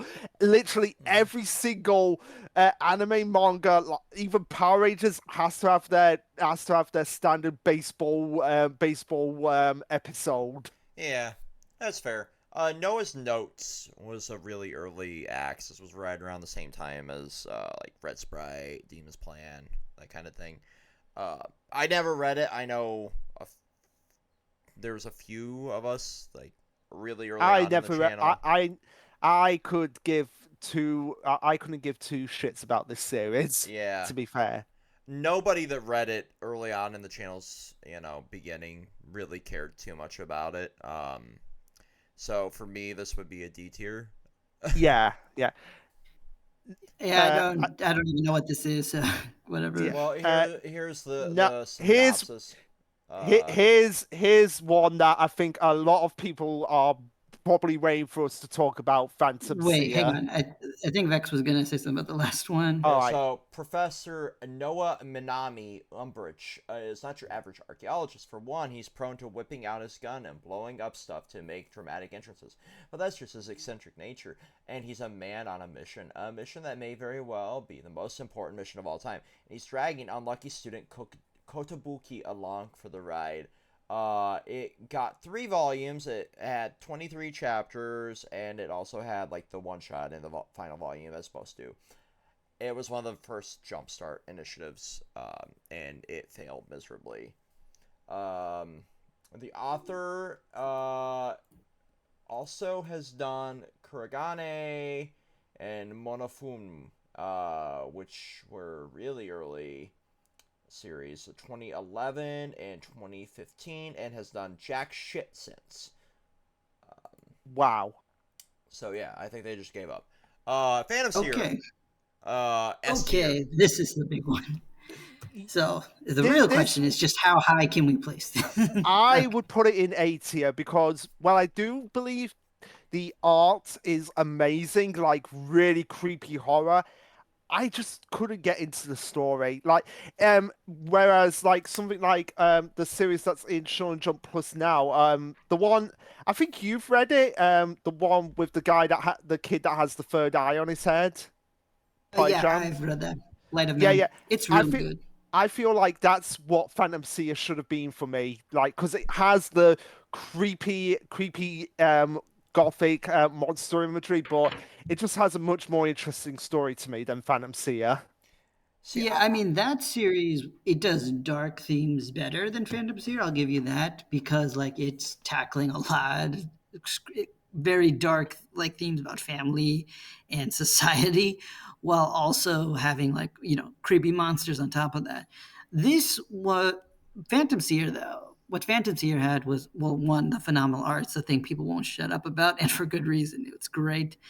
And the other thing is it had like a decently interesting main character and dynamic, as well as like I think the rest of the cast. I really enjoyed each of them for different reasons, and I think they each had like room to develop and grow. And the weirdest thing about this axe was, weirdly, I'm kind of scared Fabricant is in a similar position right now, where the 100%. series is acting like, oh, we're not getting axe. We're going to set up the next couple arcs here and it then after the first arc with the doll enemy, it's like okay, and now we're done. And I'm like, what? And it Yeah, wasn't like it wasn't selling well, much like another series we're going to be talking about. well, that is kind of a misconception because from what I've heard, like, yeah, it had 100,000 copies in circulation, but that was how many copies were out. For the actual numbers were less than half of that. I don't really know all those details, Yeah, Yeah, but okay. so that's apparently what it was because Axel Blade, he did a video on it where it said Francis Sear should have ended earlier, and he brought it up like, yeah, it has 100,000 copies in circulation, but out of that 100,000 copies, only 44 were sold. 44,000. So it had the volumes out, but nobody was buying them. And there's a very big misconception of like how those things work, and that's the biggest issue for like the chronically online AniTube brain rot. Just because the series has a lot of copies in circulation doesn't mean they're selling well. That being said, having that much demand to print that many copies but not a lot of people buying them doesn't mean it's an unsuccessful thing either. Yeah. And also as well, if you look at the table of contents, it was always at the back. Like every single week, it was when it was ranked, when it was put up as its content position, it was almost always at the back. It never had series like Mission Yozakura and Me and Robocall, they don't sell well. They don't sell as well as other ones, but their positionings in the table of contents speak volumes, and especially considering Yozakura gets a lot of color pages. Yeah, see, and this is where like the chronically online side of things actually kind of hurts us as well, because like we understand a lot of what is going on, but we don't understand a lot of like the politicking of Shonen Jump as well. Because you see series like Bleach, for example, doing super well over here, but it was never really as popular over in Japan. Whereas, like, I feel like Phantom Seer had a bigger fan base here as well, same as Bleach.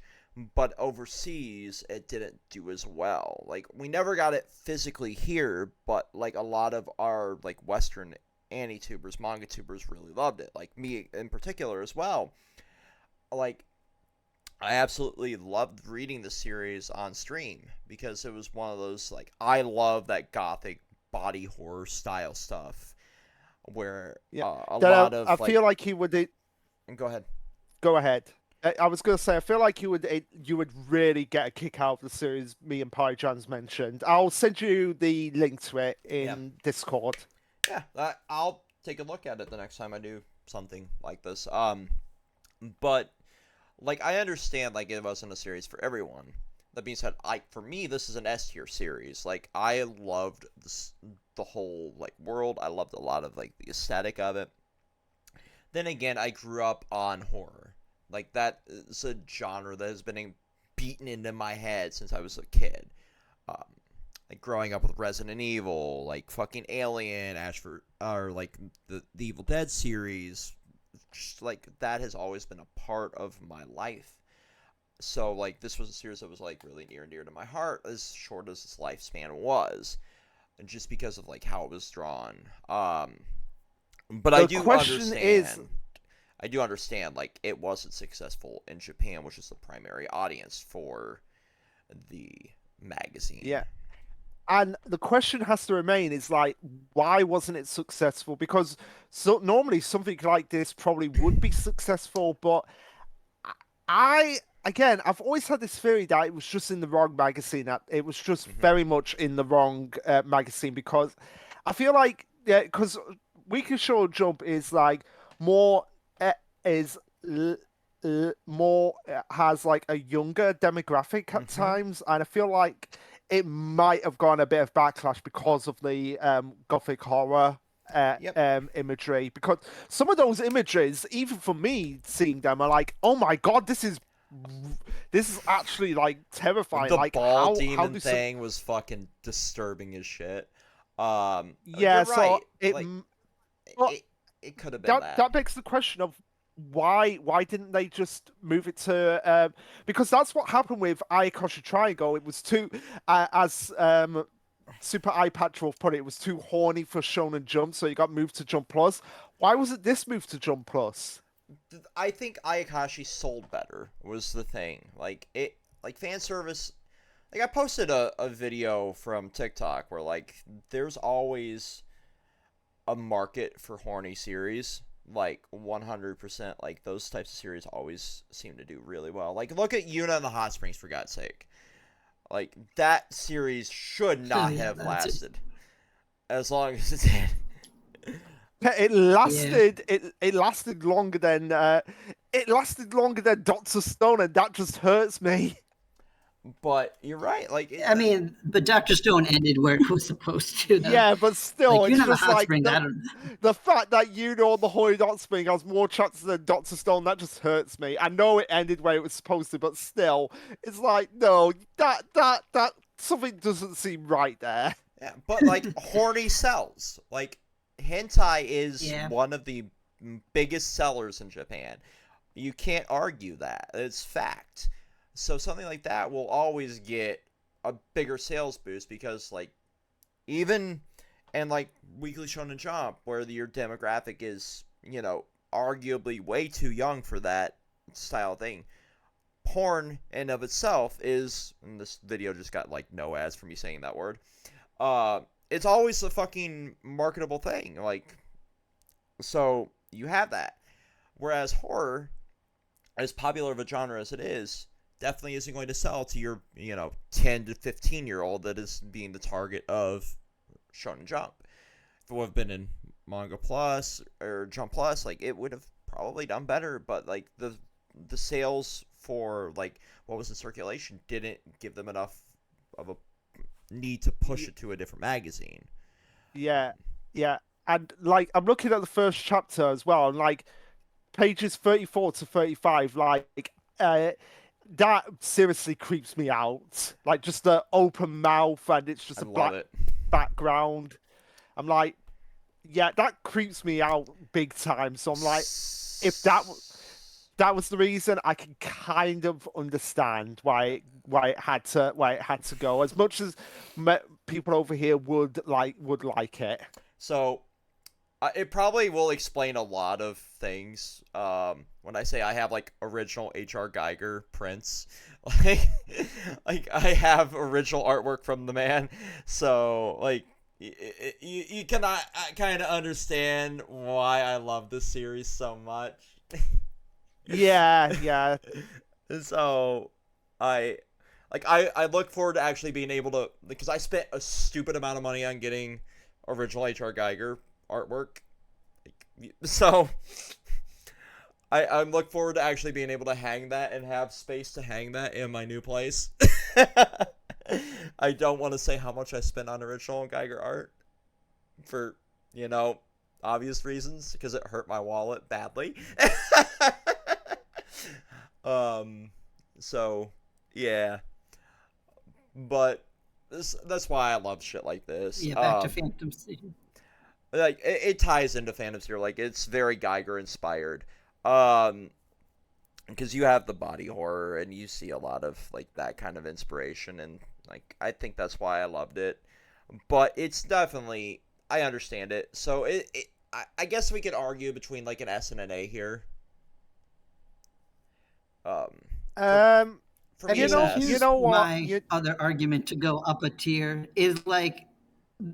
One with that series that we are not naming because it's the Voldemort of the magazine, I guess. Yeah. There's not too much else here that at least I would personally see in S tier if we don't put this in S tier. So, I mean, if anything, I will put it for that. I'll put it in S as well for that. Yeah. Okay, sweet. We're at P6. It really is the best of the like canceled series in recent years. So yeah, I mean that is the overall point that we were trying to get across. Yeah, I wish the author would make a successful series after that. It's one of those that I just really want to see like them come back and be really strong. But P6 is the same boat for me. Like this was a really unique series, and I love music. Like to Luke, he loved or loves like Akina Bayashi. I love P6.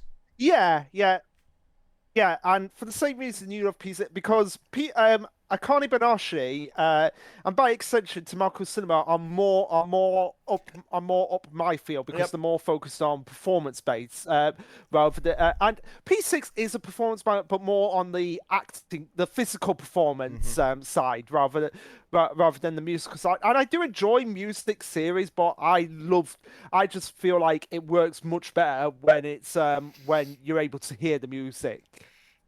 I 100% agree with you. That's why, like, I think by default this would be the A, um, or one of the A's. Yeah, yeah, like I would put it in A because while I don't care for it as much as other dudes, I can see why it is popular, for that reason. Yeah. See, I'm Yeah, having read all this. yeah. Go ahead.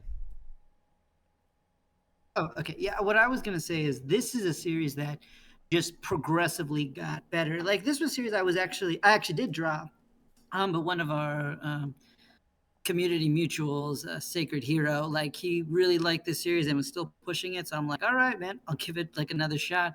And I'm glad I did because like the first arc, when Luke and I were first talking about it in our discussions, like it was very messy. I had no idea where it was going, and the music just wasn't like able to translate well. And I do think some of the things they did with music was kind of ridiculous. Like one time, Lucky, like he exposed the family secret in a competition through his song, and I'm like, what? How did? Okay, sure. And anyway, but each arc they focus on a new sibling, more of the family drama came into picture, and I just really enjoyed seeing the characters develop. And they basically had like a nice like lesbian love story in the subplot, which was also really great. Ah man, they were probably my favorite couple, like, even more than like the main couple, which was kind of boring. So yeah, P6, it was a series that didn't deserve it, but I am glad the author has confirmed they are working on something. I don't know Okay. what or in what magazine, but Um, they deserve to be like working in the manga industry. They've yeah, more than proved their worth. yeah. And yeah, Can I ask I about don't the know why series? this got canceled though. I think its sales were not great, but it wasn't like horrible. But I don't. It got Apparently, 70 chapters. Um, Yeah. yeah.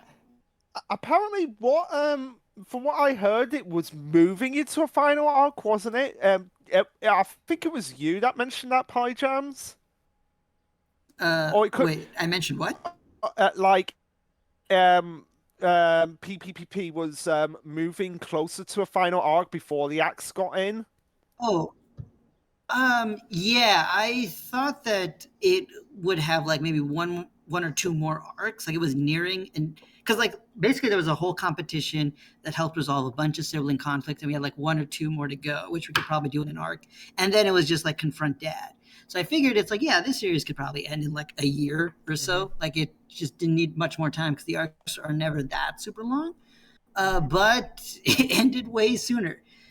yeah, it was And I guess interesting. looking back, it kind of was evident that the author was really just tying up a bunch of loose ends in the last few chapters. Like, okay, this is what this character's story arc is concluding, and this character's story arc.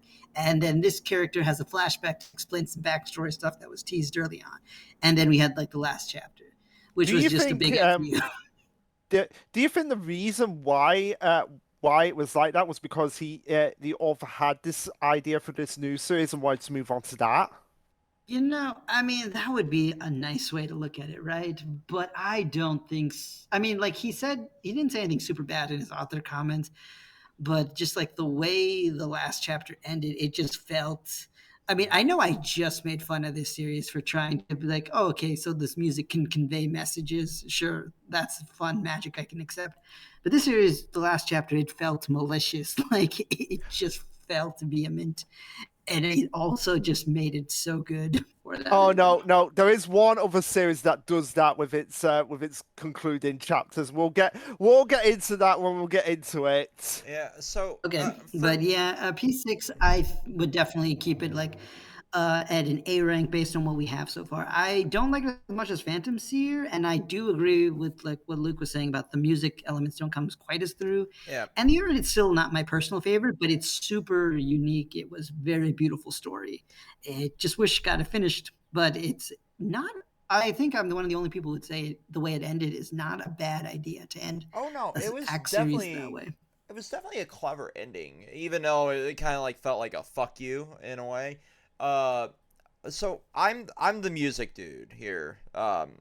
I play it, perform it. I work with a bunch of bands, so like it's really fun seeing something like this and a story that is so cohesive and tells like the struggles of a musician while also dealing with like the sibling drama and what that I feel like I'm probably one of the few people that kind of understand this on a psychological level of like being in that spotlight for so long as an artist can kind of fracture your psyche to where like that final chapter kind of makes sense in a way where like that other personality kind of takes over.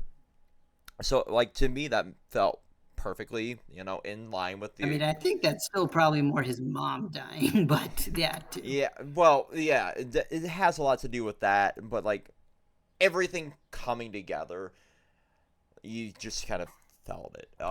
So yeah, I And I like the think ending. actually that was another thing I liked about the series. Like most pro stories end with the protagonist achieving their goal, but Lucky's goal was to play for with his siblings again for his mom to bring his family back together. But he lost his mom, and I Mm-hmm. guess at the time I was thinking, oh man, it's going to be such a different type of shonen story. But it was actually just the story wrapping it up. Yeah. Yeah, well, So Right. yeah, I like that one. Can I ask a question? Hmm. Can I ask a yeah. question about PP? Like, why was Lucky such an outcast? What was the reason behind that? So, okay, basically, he was considered like all the siblings are basically like super hyper talented because genetics or something, I don't know. Uh, and because of that, Lucky was seen as non talented because his talents couldn't be appreciated. That's because where he excelled, I mean, part of it because he repressed his talent a lot because he wanted to be more an ideal person for like his mother and stuff, but also because like his talent involves playing very softly. Like the title of the series is like piassimo, like six times over. I'm probably saying that word wrong, Right. but it's playing music as softly as possible and getting extremely subtle music across. That was Lucky's talent, and because of that, it wasn't recognized. He got kicked out, and So, that was the whole thing. so basically the dad, you, so basically the dad didn't understand the concept of like, hey, you can do a talent in a different way. Yeah, I mean, the dad is like a super Okay, elitist. It's like that okay. was I his feel whole like thing. The whole story was a story about like the talented oppressing the talentless. okay. I feel like I need to because I did have a tier list for worst parents. I feel like I need to put Lucky's dad on there. Yeah, he's pretty bad. He's very abusive and manipulative. Yeah, Mm. Oh but yeah, right. there are He's worse definitely going parents, in. I think. Um, He's definitely going in there. there are But worse parents, I feel like, in manga, but he's not a good one. I also like the way he did it because he's not like, like the usual abusive parent who drinks a lot or hates his life and job. No, he it's just based on his philosophy of what his kids should be and what music should be is kind of what drives the story. I also do wish the series, though, like, actually taught me more about music because I didn't understand so much of this. Yeah. And I do think some of the best series, like with Kane and Dr. Stone, and even Tenmaku Cinema right now, like they actually teach me about like what is happening. Like this chapter, like this week, Tenmaku taught me, it's like, okay, so this is what an assistant director does. Like that's probably not yeah, important, like but I wanted to know these things. yeah, like yeah, people sleep on assistant directors, but no, they have a lot of other shit to do. They have Mm-hmm. to make sure that they have to they're basically like the if the director is the brains, they're the backbone of the operation. Yep. Yeah, that's apparently what it is. And yeah, Because like when series teach me these things. P6 did yeah, not do good in that. And yeah, actually, same with the baseball Nine Dragons manga we talked about. But that series, though, I have a little more forgivable because baseball sport's so common in manga. yeah. So But yeah, I was gonna say as well, for Tamako Cinema, like there's times when like a first assistant director would be like, "Hey, we need these other shots done. Can you go and do them?" Yeah, Yeah, So it's like, very yeah, cleverly written. yeah, and we'll talk about that when we talk about a certain series which is on this list because I've always said that Tamako Cinema is what another series on this list should have been. But anyway, Shugamaru. But oh, burn it with a passion. Yeah, this is another series like I may read up one day just because I heard like it has a decent ending, but yeah, we dropped that one so fast, Luke. And Yeah, I we don't. dropped that one so fast. My favorite it chapter had, in this had a- series is when they did a Magu-chan crossover to celebrate the series' like ending, and I was like, "Wow, the best chapter in this series is another manga." Okay, It's fucking Yeah, hilarious. this is another like- manga that ended. and this art was just. I really hated the art too. Yeah, so it lasted it's like- 26 It just talked about chapters. Yu-Gi-Oh most of the series. And it's like the main character, despite the girl saying like, "Stop doing this," he constantly kept making things worse for her because he Yeah, was completely paranoid that somebody was gonna get her. it's so stupid. It was such a dumb premise from the get-go. Like, I read the first chapter because that was something we used to do on the channel, and I'm like, I'm not reading anything else because this is dog shit. Also, considering dog shit, Samurai 8, everyone. Let me Okay. say this right now: Samurai 8 was because once we've eventually tackled the whole of Power Rangers, that we're going to be tackling Naruto, and it's kind of funny since we're on this because my mother bought me a Naruto T-shirt without me knowing the other day, and at first I was like, I've not even watched this series, but then I realized, wait, we're going to be watching it soon anyway, so I might as well get prepared. Yeah, so, I mean, W Mom. So yeah, this was Mom my knew first before you did. introduction. Yeah, so this was my first introduction to a Kishimoto work, and I've got to say, I was not impressed one You bit. still can't write a female character. Yeah, I- can't. I was just like, when I was reading the first chapter, I was like,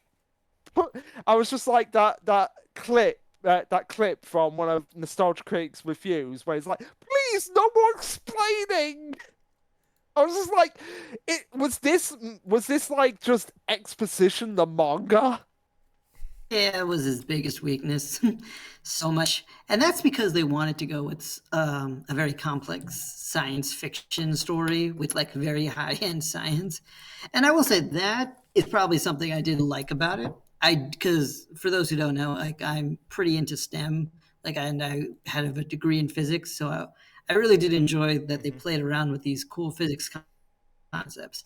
But it's kind of like this other series I really enjoy, but a lot of people don't because of similar things, is Godzilla Singular Point, where they take what should be like a very simple idea. It's like, oh, giant monsters fighting each other. And then it's like, what if we add all the theoretical science to this? I thought you were going to mention a different series, So this is the what it Dark felt Doctor. like. This is what it felt like. Oh, yeah. I mean, that one isn't as high end science, but I like that one too. But Dark Doctor will be saved for our Jump Plus discussion. Yeah. But anyway, for this series, I do enjoy these kinds of concepts, but I knew because of what it was doing, it was not going to survive in a magazine like this, and it only got the push it did because of the author. But I will say I like the art, I like the concepts, but it did not come together, and I really can't blame people who just did not get with it because it's just way too complicated. That said, if it did survive, I honestly would have probably be having it on my reading list. Like I think I would have enjoyed trying to keep up with this series because it was fun for me at least. Yeah, and the only people who are really gonna enjoy this series are the ones that stuck Kishimoto's dick and like he can do no wrong. I mean, One Smart also had it, I believe, high in his tier list. Well, One Smart is the biggest Naruto fan in the Discord server, so it's no surprise it's not high on his list. Yeah, I guess we both do enjoy like- Kishimoto Like writes. One Smart One Spot was the one who was who made me think like we need a specific Naruto page for the I Discord think we server. made a fucking Boruto or a Naruto franchise. Yeah, we made that because of One Smart. This is my only review of the series after all the exposition. One eternity later. Which is the one eternity later from SpongeBob. If you didn't hear it, I read I think like the first 10 chapters on stream at one point, and I felt like my brain melted every chapter. I think all in all I read like the first 15, and then I'm like I can't do anymore. How many chapters did this go for? Let's see. It lasted 43 I somehow. think it was like 30, 40. Yeah, so they really gave him a bone with this Mhm. series. And he still couldn't stick the And landing. again, probably just for because it was Kishimoto. I'm pretty sure it was anyone else this season. Yeah, if it was anyone else. Yeah. For me, And this is a D. I mean, again, like there's an audience for this kind of stuff, and I am probably part of that audience. That said, this is not going to survive in like a magazine like Weekly Shonen Jump. But I also do wonder, like, who ends up approving these kinds of ideas for like major magazines? It's like, what if we just went high science and like for a popular IP? That's not going to Well, appeal to the general public. Well, if you've read or watched Pokemon, you'll know it's a combination of everyone at Shonen Jump, the editor, the senior editorial staff, and then the chief editor. See, and Well, Because I mean, I'm pretty sure. the chief editor is the one who gets final say over what goes and what gets added in. see, I wouldn't have minded if this was like a monthly series, right? But the amount of exposition in it, it would fit better for something like that. Yeah, actually, that might have worked better. But with it being a weekly series and it having like 7,000 words per chapter, it just didn't flow right. I loved Naruto as a kid. Go ahead. Right? I realize objectively it could have been a more cohesive story. And goddamn, the fucking anime needed like the Kai series version that was made of it so badly because there was so much filler. But Yeah. like it wasn't a bad series until like the final arc. Like, and then it just kind of fell apart because it was just a million dumb ideas thrown at a dartboard. Like, if it would have ended at like fucking Madara, it would have been such a better ending. But adding like Black Zetsu and Kaguya at the end into the plot, like, oh, but we're really the big, it was kind of dumb. And then Samurai. Can I ask 8, a question about Naruto? There's a video that's done on YouTube called Naruto the Self-Made Hypocrite. Is that accurate? Never watched the video, so I won't know. Be- But Naruto Because is apparently what it talks about. kind Because of apparently what it talks about is that anyone, no matter where they're born, can achieve greatness if they work hard. But then it turns out that Naruto is basically the child of a god. Yeah, pretty much. I mean, yeah, that's kind of how it ends. Yeah. I Which mean, was... but I will also say with P6, with P6, like originally I thought it was also going to be like, those born with talent and those who work hard to achieve it. But it also kind of turned into like now discovering your own talent, which actually I think was a way better way to handle that kind of transition. Because even the character who was like the rival at the beginning of the story of P6 was like, I'm not as good at piano as these geniuses, but I'm really apparently good as a composer. Okay, I'll go do that. And yeah, so there's definitely better ways of handling transitions in stories with themes, and it's been done in other series. Mm-hmm. Yeah, But it's... having said that, I do enjoy like Naruto, and I'm reading Boruto, so I do still want to see whatever Kishimoto has next because I'll probably like it based on track record alone. Yeah. That said, this series should not rank very high. If it was I monthly... can't like say, we should put it in B, but no. If it was monthly, I would have been more forgiving of it. Like I said. But it being weekly... And also, sorry, continue your thought. But with it being weekly, and the way the story was handled, and it just being a lot of exposition front loaded at the beginning of the story, and then trying to do a lot of other things later on. From what I've heard from the community, it definitely was set up to fail.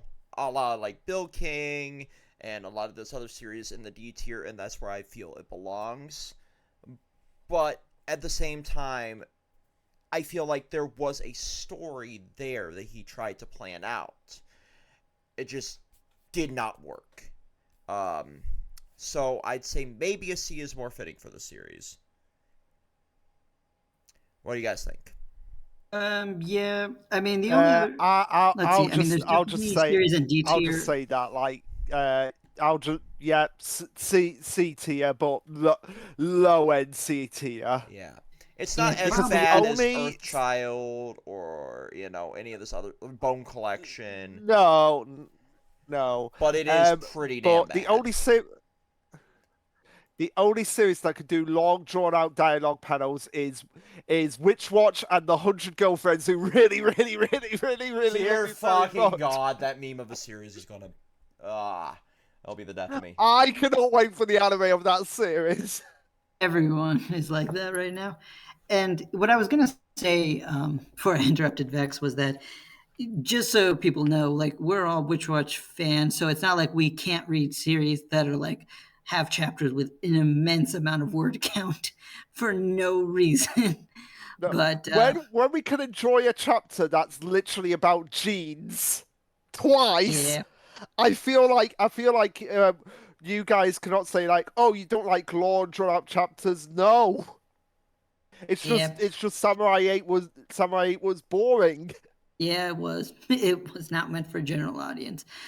And yeah, I mean, the highest thing on D tier, like for me, is probably I tell C, just because like I don't hate the series, but even then I like Samurai 8 better. So C tier is probably appropriate. Yeah. So now, what's this next one? This series has probably the longest. It's shortened to Seiji Tanaka, but the actual translation is Seiji Tanaka, security to the managing president, General Time Institutions, Tokubetsu Kaku Kamiuni. Basically a bunch of names I can't pronounce. Comprehensive Time Company President and Representative Director Security. Like, why does it have to have that long of a title? Because Yeah, that's beyond light novel actually. because I've seen light Japan, novel titles that were more reasonable. But yeah, this is one I did not know existed. Same, I don't even know what this is about. Nagato Toyika is the ultimate slacker with zero future aspirations. You just like me for real. But when Seiji Tanaka, a battle secretary from the future, appears, claiming that assassins from the future are planning to kill him, Toika's life is about to change forever. Well, it sounds interesting if it actually lasted for more than 3 volumes. That being said, it lasted for 3 volumes, and it has a 6.38 ranking, so it isn't bad. Yeah, and it's the only thing, the author has done. And oh my god, they're a month younger than my sister. Well, maybe they'll come back with something in the future. But anyway, didn't know existed.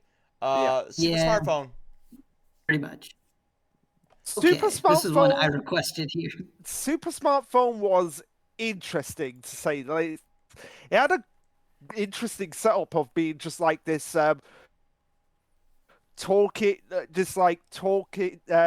semi-sentient Alexa style phone that basically could do anything and track down any criminal. And the main character had probably one of the easiest to pronounce names in the series, Q.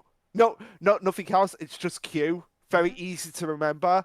And it had an interesting setup with like, oh, the brother's missing, and then he gets this. Like literally, as soon as the smartphone came, this was what I said to Pie Jams. As soon as smartphone came and the brother was missing, that was one of the theories I first came to. Like the brother was the smartphone.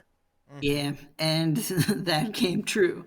But the mystery setup was still something interesting because Yeah, you because there's still the idea of like exactly what happened 7 years ago for all these people to disappear, and aliens are involved, I guess. yeah. Um, And I but did. And I will say, like I liked how it was kind of like trying to be Death Note, like a modern day Death Note, just without the deaths in most of the deaths in it, being more mystery based. And the villain of the series was pretty cool, like had a very intimidating presence.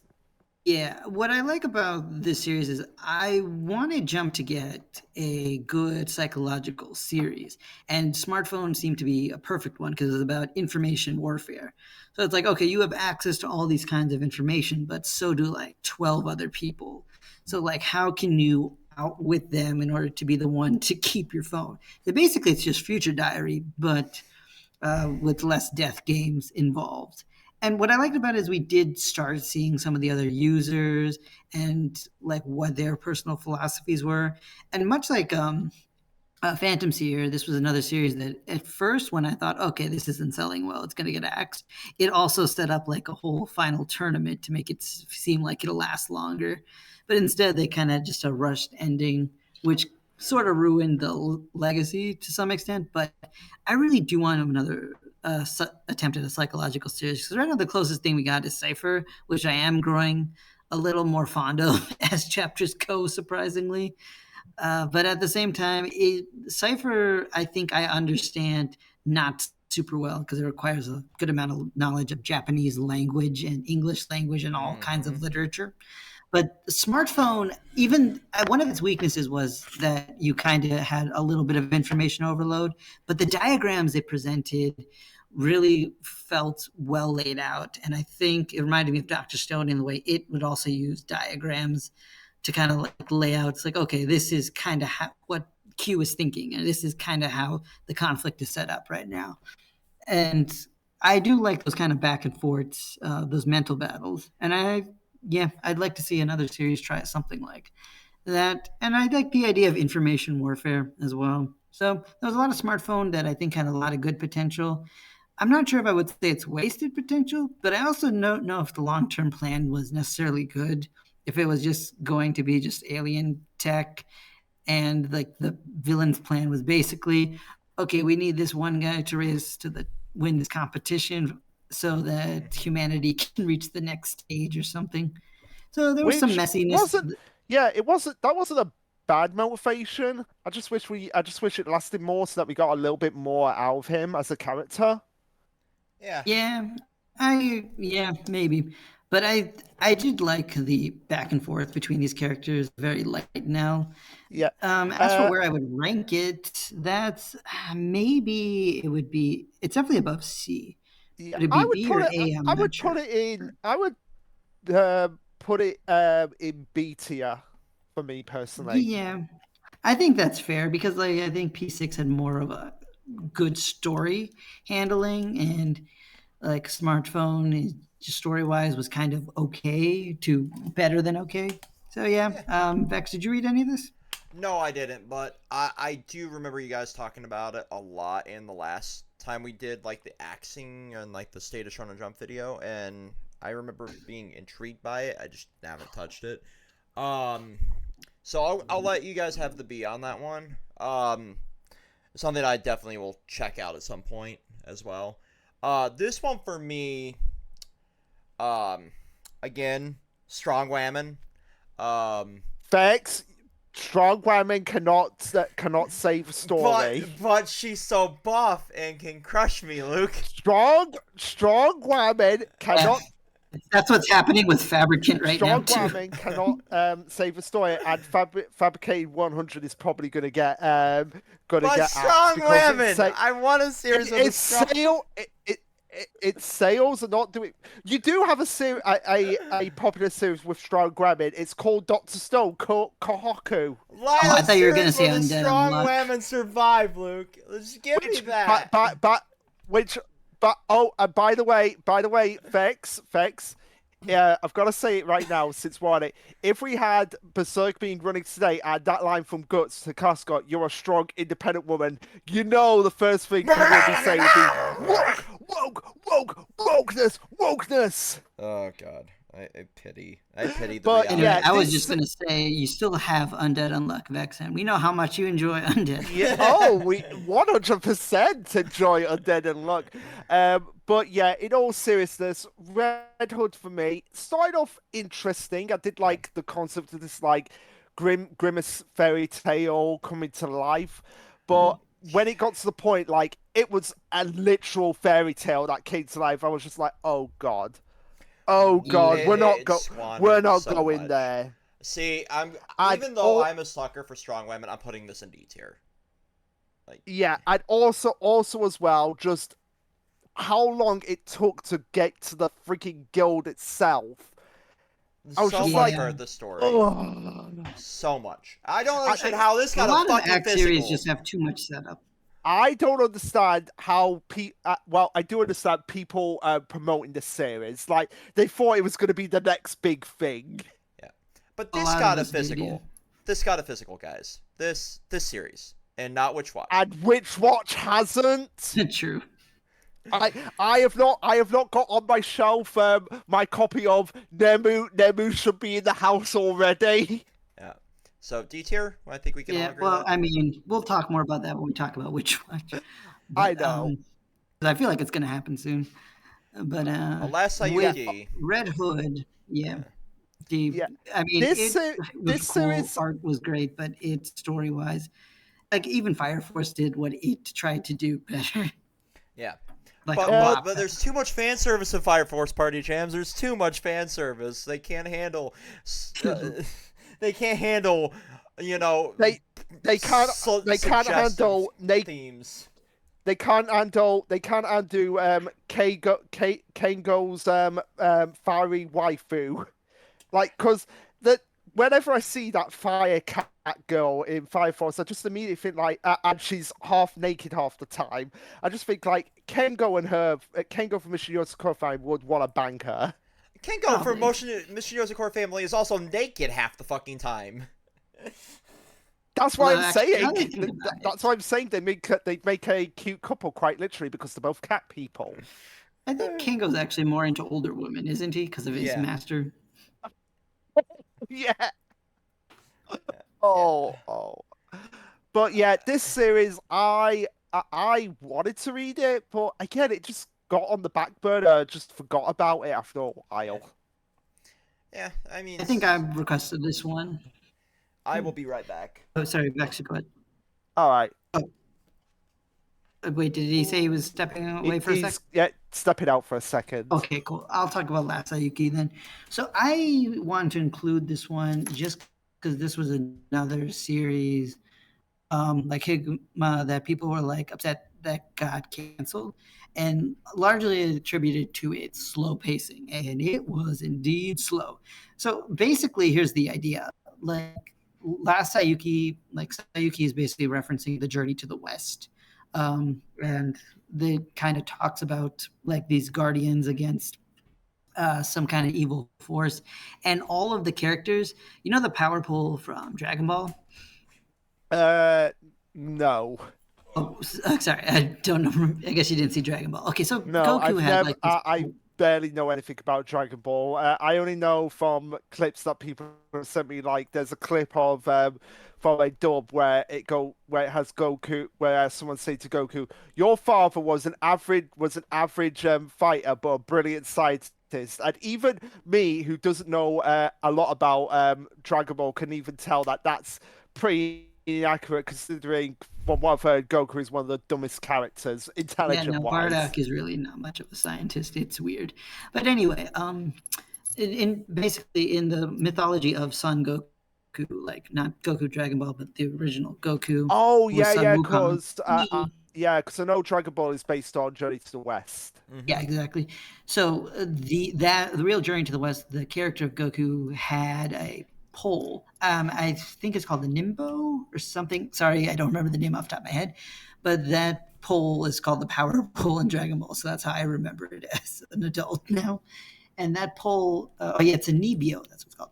And that thing, everybody in this world has it. Like the power system is based on everyone having different kinds of power poles, and the power pole basically just extends itself. It gets really long, and just you fight with a giant stick. And so most of the series, action-wise, was kind of boring based on what limited things it could do with that. But it had like a very serene atmosphere to it that I really enjoyed. Like the character and the story felt super grounded and less cartoony and goofy than a lot of the other stuff we get in Shonen Jump. So I understand why people like this series, but I gotta say, it was very boring. And I mainly read it just because it's a series that people have said, oh, this is a good series. Jump shouldn't have axed it. But now I get why it's axed. It was not entertaining enough. It wasn't interesting enough. The power system was limited. And the characters, they were nice, but they weren't great.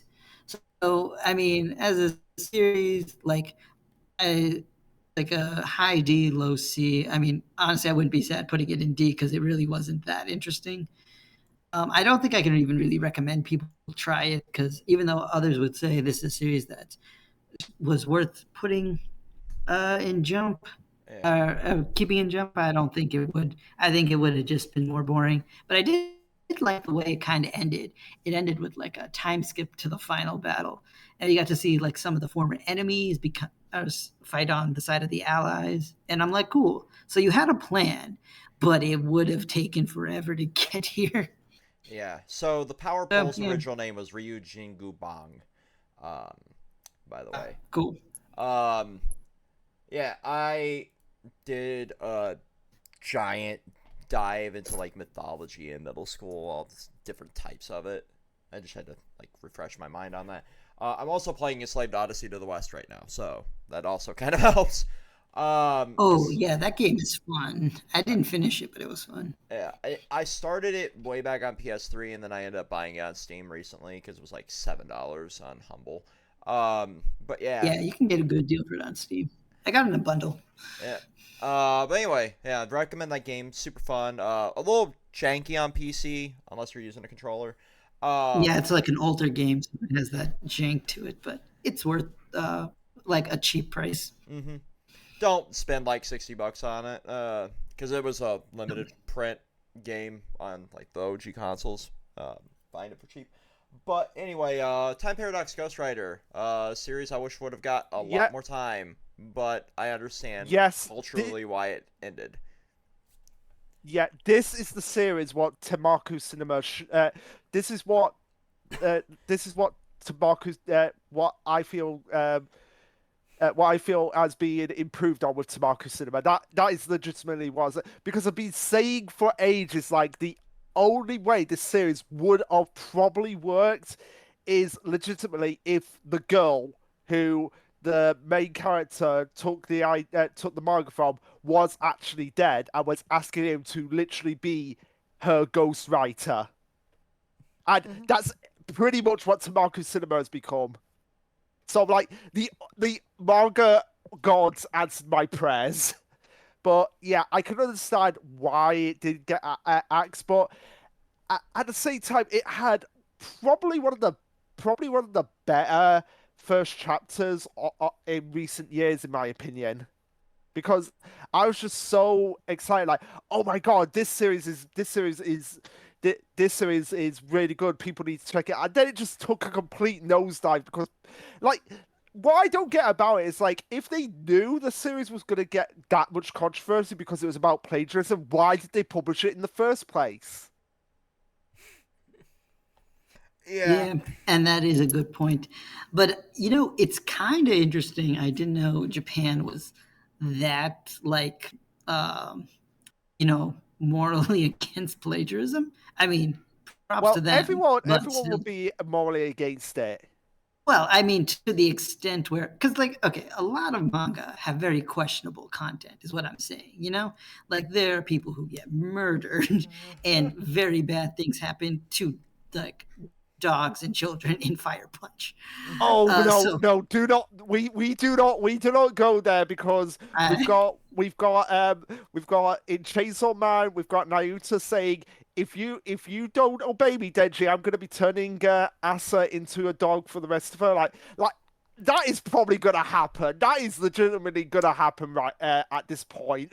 Right, but the let's point is that like manga has very dark stuff in it, and this was just plagiarism. But that was a step too far. So it was interesting to learn yeah, that. 100%. Like Fire Punch is something we'll cover in its own capacity because Jesus fucking Christ, what we've read of it so far, We'll have a whole Fujimoto stream someday. somebody Yeah. needs to pay for my therapy for that one. No, no, no, nope, nope, nope, nope. Facts, facts. They need to get through me first because I'm first in line with the therapy bill.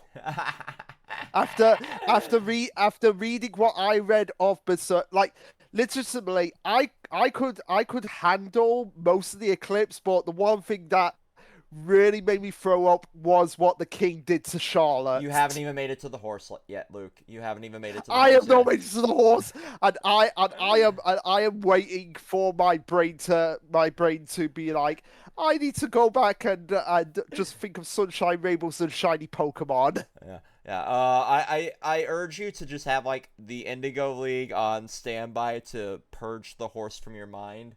But that's a story for another time. Yeah. Time Paradox Ghost Rider C. See, yeah. As Yeah, much as this I'd love series, to I think. put it higher, I feel like just because it started off really, really strong and then took the biggest nosedive ever, I feel like it cannot get any higher than a C for me. Yeah. I think for me, the early chapters were kind of meh, but then as we actually got into the manga creation process, I was getting a little more into it. And then, yeah, like you said, at the end where they actually introduced like what the mystery reveal was, I'm like, this is kind of dumb. But the big thing I really didn't like about it, and another series recently did this, but I'm blanking on it right now, is that the series did this thing, and like one of my favorite series, Hyoka, did it too, where they talked about like this really great masterpiece of a manga, and like and they just kind of talked about how cool and amazing and perfect it was, and they didn't really explain exactly why. They just kind of just said, "Oh, it does all the things correct and good," and Yeah, I'm like, "Okay, well, that doesn't help. This is that so vague." that's kind of like what happened with Time Pirates Gunspray when they were talking about like this White Knight series, which has the most blandish title ever. It's like really, she was that amazing of a manga writer on the level of Oda, and she came up with that for the title. I mean, Yeah, and is maybe it was One that good, but Piece it just good? couldn't explain it. Is Well, One Piece a good title? Like, let's be real. Like, a lot of legendary manga don't have great titles. It's the story that helps platform them. good point. Fair enough. Good point. I mean, Dragon Ball, Right. like, Yeah, yeah, and so like, I mean, I think that always bugged me in series where they're like, "Oh, you can just recognize a masterpiece right off the bat," because that's not even necessarily true. People hate on like some people have One Piece as like the story with the best world building ever, and other people are like, "This is way too long to be bothered to be invested in."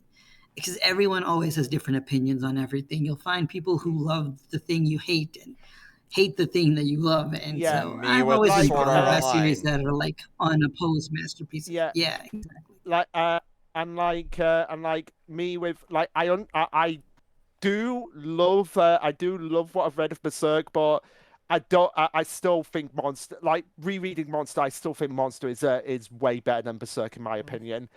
Not to trust Berserk, it's an amazing story, but like we'll get into my reasons why when we do our Monster review. Yep. We'll get to it when we get to it. But yeah, like there's four series left, and I recognize two of these. Tokyo Shinobi Squad was meh to me. Like it was a cool idea, just horribly executed. I forgot this existed. I don't blame you. Yeah, so I think requested this one because this was Phantom Seer's like artist work before Phantom Seer, so I want to include this as well, at least as a comparison point. Because I agree with Max that this was a really cool idea, but the execution wasn't great.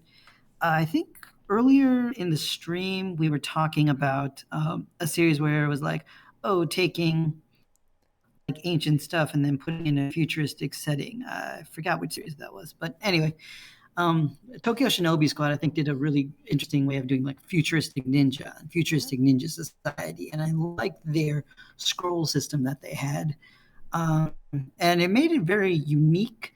But it's another series that just didn't sell well enough, and the first couple arcs were kind of like a mixed bag of, oh, one arc was protecting a fashionista or something, and then another arc we have like a cool ninja tournament.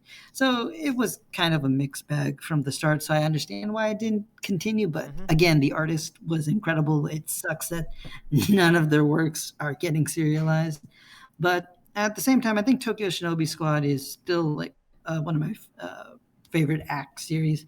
But where would you put it, Vex? I'd say this is actually a C because it's better than Earthchild, better than Bill King, better than Bone Collection, better than Red Hood, but it's not on the par with like Ayashimon or Super Smartphone or anything like above that. What do you think? Okay, I can give that like a high C. Then I can agree with that. There's U19. I've heard of this series. I never touched it. U19, I did touch it, and again, it's one of those series where it's at that time where not many series was getting translated, but what I read is and I feel like that's what hurt it the most. But also as well, it had a weird story because okay, basically I'm trying to get up the first chapter, so just to or the plot synopsis. But yeah, it said like anyone under 19 was. Just bear with me. Yeah, so it never got simulpubbed because I just like when searched the Shonen Jump app here, and nah, it's not here. Yeah, yeah. So basically, the year is 2036. Oh, so we're only 13 years away from where this series takes place, and Japan Boy. is under the adult party. Okay, so basically, it's like anyone under 19, basically their lives are a living cow. And when I remember this, because and once they turn 19, they're like, oh, okay, you are put into different categories, and you have to be with people in said category. And the two main characters are in different categories, but they're both in love with each other. Which that's what intrigued me to it first, because it was the first time right off the bat when they were like doing like for a series that I was reading, because this was where I started to really get into reading manga at this time, properly reading it week to week. And it was the first time I saw like, okay, the main characters are just like confessing love for each other right off the bat. Like, okay, this is something different from before. Um, but at the same time, she's like, nope, she's gonna adhere to the rules of the world, and it turns out he has a sewing power. So basically, it literally sewing thread comes out of him like Spider-Man, and he's able to sew up people as a result of it. And just like this secret underground rebellion of people who are like, we're gonna take down the government, Love that for him. and that's basically the plot of the series. Yeah. Okay. So, yeah, what I saw of it, I did enjoy, but at the same time, it was really hard to get translated. Like literally, somebody had to really just push themselves to just translate it themselves. That's how bad it was as a result. Jesus. But for So what for but for what Yep. So but for what I I don't. saw, based on it, because I would really have to go back and really look at it. I would say it's better than Earthchild, 100% better than anything else on this list is better than Earthchild. yeah. Well, I Yeah, mean, true. it's it's one of the So lowest rated manga for a reason. But I have no point of reference for this other than It- you, Luke. I think Party James, you're in the same boat. yeah, so yeah, me neither. I'd put it in C. Okay. I'll concede C. Ziga, or Giga. How the fuck do you say this one? Yeah, Ziga. Because I have the canceled Shonen Jump anime list thing up like you did. Which I think is where you got most of these covers from, Luke. Um, Yeah, it is. I got it from my anime list because it was just this was like one of the easiest tier lists to make because they were all on my anime list. So, first 3 chapters of Zigo were published in English and visits to media's digital weekly Shonen Jump, same day as the Japanese release. Many Shonen Jump characters have big dreams, but this character's big dream is a nightmare, a very realistic, reoccurring nightmare where a giant monster destroys a city, and it always ends with Ku, the poor dreamer, getting crushed under the rubble. But when Ku meets an unusual man who somehow knows about the monster in his dream, his nightmare takes on a whole new meaning. Sounds intriguing. So, sounds intriguing. It sounds like if the monster in stream was rescued by Temma in from Monster. I just So wanted to make another I monster guess we reference. put this in that didn't hear. Didn't even know existed. It's not simulpubbed. It's not really anywhere. So yeah. Well, you want to know something funny about this series? The guy who wrote the story was also one of the main writers for Digimon Cross Wars. You know what? That fucking checks out. I mean, yeah. You know what? Like Cross Wars was, even though it's like not good compared to so many other Digimon series, I still have a soft spot for it. Same. I think I just watched it at the right time. Yeah, I was watching it like And when it was on. and he also Nick. he's also created a bunch of the Dragon Quest, like a couple of the Dragon Quest anime series. Oh wait, which ones? Like, So is he working on like Dai? He said it says on for Dragon Quest Dai The new one. Boken. Yeah, New one? he's Oh, the that's really good. original creator of that He's series. the original creator. That series is great. I easily Whoa. recommend Also, that. I haven't finished it. There's one other series that he's done as well at the same time, Futo Tanti, I don't know if I've heard of that one. which is a hard-boiled private investigator. So it's like a detective series. Interesting. Okay, well, that is such a weird mix of things. Yeah. Wow. Okay. Okay, well, I mean, he has talent, obviously. So hopefully he comes back because Dai was great. Fucking agree there. I don't know what it means by original creator, like whether or not he's the one who came up with the concept for the series. Well, I mean, Dai was a manga before it was an anime, like a really old manga. Yeah. And it was in Shonen Jump. And it's getting remade yeah, it's like probably now. one of the best Dragon Quest stories. Yeah. That might be the reason. Oh, I get it now. So it might be his manga because it's credited as original creator, so it might be his manga. Yeah, I think so, which is crazy because that's a very iconic jump. It is his manga. Yeah, I'm looking at it now. Published manga, Dragon Quest Dai no Daibuku. He was the writer of that manga. So dude's got talent. I mean, I hope he comes back with something really good. So Zip Man. I mean, I guess it's like maybe it's a Kishimoto situation. Zip Man, or as I like to call it, the jacket devil fruit for One Piece, the manga. Because that is as soon as that came out, I was like, this is just the jacket fruit because it basically has the same concept as that power, where you put someone on who's a jacket, and you basically control them. Yeah, I'm getting some drop frames here. That's basically what it is. And this was like an MHA ripoff by an MHA assistant. Yeah, like I love Toku. We all know that. We're going through all the Power Rangers series by the era right now. Luke, you, me, Tyler, and Zangetsu. We're all doing that. We're about halfway through In Space. A little over halfway through In Space right now. So, like, the premise of this was really cool to me. Yeah. But my fucking god, it was ass. Like, I could not make it through the 17 chapters of this. And that's unfortunate. Because, like, on the first, like, few chapters, could not as well. So interesting, and then it just wasn't. Also, as well, I just want to say about these comments from Seamus X Nova. Earthchild for F tier. That's a Earthchild is the pinnacle of ass. Yeah, because you agreed 100%. And Fabricade 100 is going to be S plus in it.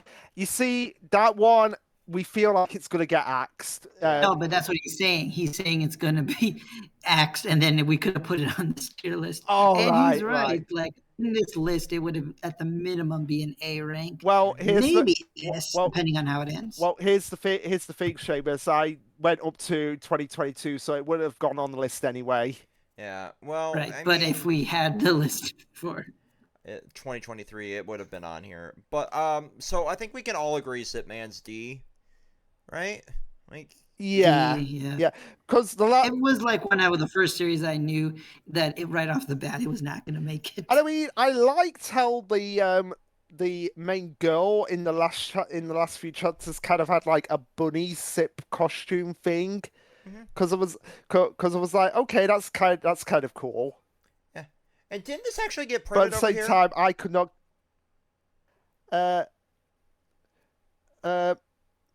I don't think so. Also, Marshall is going to be Sitman 2.0. I think I'm the only one who gets this. This is a Radiant Black reference, and yes. All right. Yeah. By the way, just Team to Nathan. ask, Team Shaman, Nathan. are you? Yeah. Are you in the Discord server? Because if you aren't, please join. Plug right there. Yeah. Plug. Plugging the Discord. So, how do we feel about these final rankings? I'm perfectly content with them. I honestly do have no problems with them.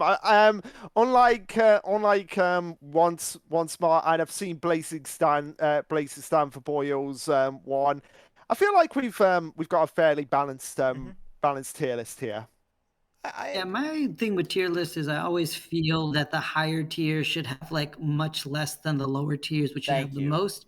And like C and D and S and A are more balanced than I was expecting, but we also have like a limited sample size. So I think for what we have, this is pretty good. This is probably like an actually decent tier list. And I think the only thing people would mostly like argue might be something like Super Smartphone. I can see some people saying we may be giving that too much credit.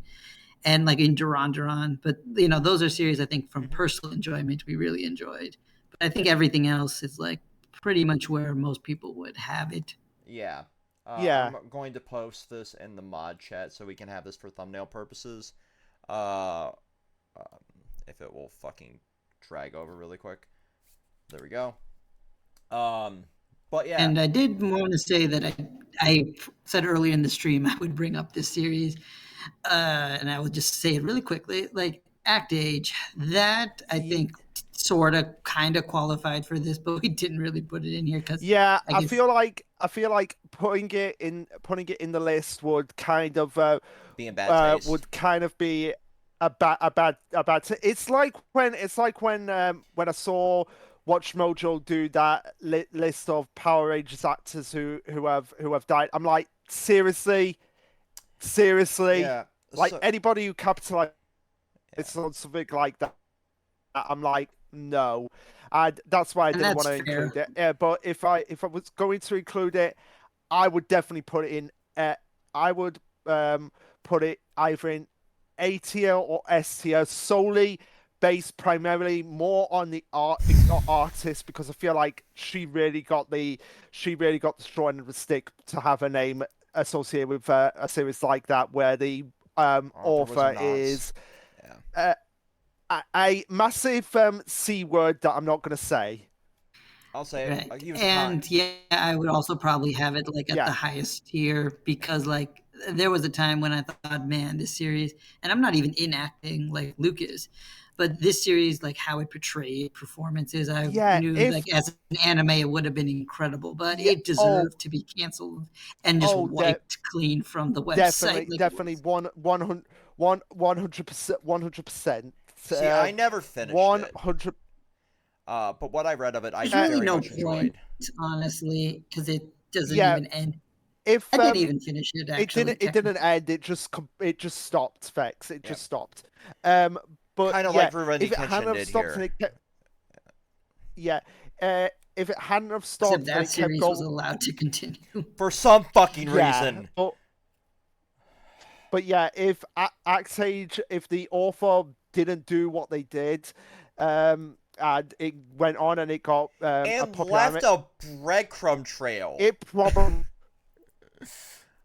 Like, if it you go through it the fucking it author notes, it literally, like, he was admitting to his crimes. I Yeah, it's really weird reading that back now, especially the oh my early god, chapters of the series. Even yeah. it's like, how do you tell on yourself this much? Oh my god. But yeah, yeah, and shame. Yeah, right when I was going to start, like, look at it this way, Seamus. Look at it from this way. I'm an actor myself, and to have a series like that and have something like that happen, that like really makes me ashamed to say that out loud. Mm-hmm. Yeah, but And yeah, Seamus, I guess, yeah, some people might argue Red Hood with us too. So I guess that might be another controversial one, depending on how yeah. you take. But I think the ending of it was really what tanked it. Mm-hmm. Yeah. Once it got all like supernatural gaudy, it kind of tanked where it was going. And that's unfortunate because I love stories like that. And I also love having the strong women in it. So like it hurt, but at the same time, like I understand why it got canceled. It wasn't great by the end of it. So I still don't understand how it got published over here before Witch Watch, but it is what it is. Final thoughts on this one before I split the recording and we get into Isekai, because I do have the time right now. If we want to get No, into I that. think we did a pretty good job here. And some of these, like the ones Yeah. I didn't know existed, I might give a read just to see how they were. And Yeah, maybe yeah. in another stream, we'll talk about the series they got axed this year. Yeah, I think Yeah, this could be a definitely. revisited topic, year by year now that we kind of covered some of the basics. Obviously, we didn't put like Demon's Plan, Red Sprite in here, but they were some of the forebearers of like this trend, like I mentioned at the beginning. These are some of the most notable ones for that. And I feel like as we go on, we're getting more liberal with like how they get axed, which I kind of respect. We're having like these transfers into the other magazines now. But also Yeah, at the although same I time, do want to point out something Sky said if you keep these series going, they weirdly get really good right as they're about to get axed. I think like Fabricant is one example, and Cypher, strangely enough, is becoming another. yeah, Yeah. and Well, it's something's going to be going soon because we've got 2 new series starting. going to And be Mashal's Fabricant. almost over. It's going to be Yeah. Fabricant 100 and Marshall because Marshall because I've seen bits and pieces of it, and one of the last chapters they had power of friendship conquering the main villain. Yep. Yeah, no, like I read this current chapter, and I guess if neither of you guys are reading, I can spoil. Like basically, the main villain, he has time powers. That's his thing. So he's like, I'm going to use my time powers to reverse time so I can beat you. But then in every time, Mash just beat him back, and it's just like, well, this is hopeless. And he just gets crushed. Mash had this one great panel where he just cuts him off mid like backstory, and he's just like, yeah, I'm not letting you finish. I have no sympathy for you. Die. Well, that's certainly a Like, way didn't to say end died, the how series. much but- punishment? How much punishment has this villain taken? Like all of it, it's great. I mean, like basically just getting punched, but whatever. It's One Punch Man, but But it's making funny Harry because in Potter. this time he tried to redo his plan several times using time travel, and he lost every time. Still, Yeah. Well, I think we should split it yeah, here. that was satisfying. Yeah. Yeah. So thanks for tuning into this video. Peace. And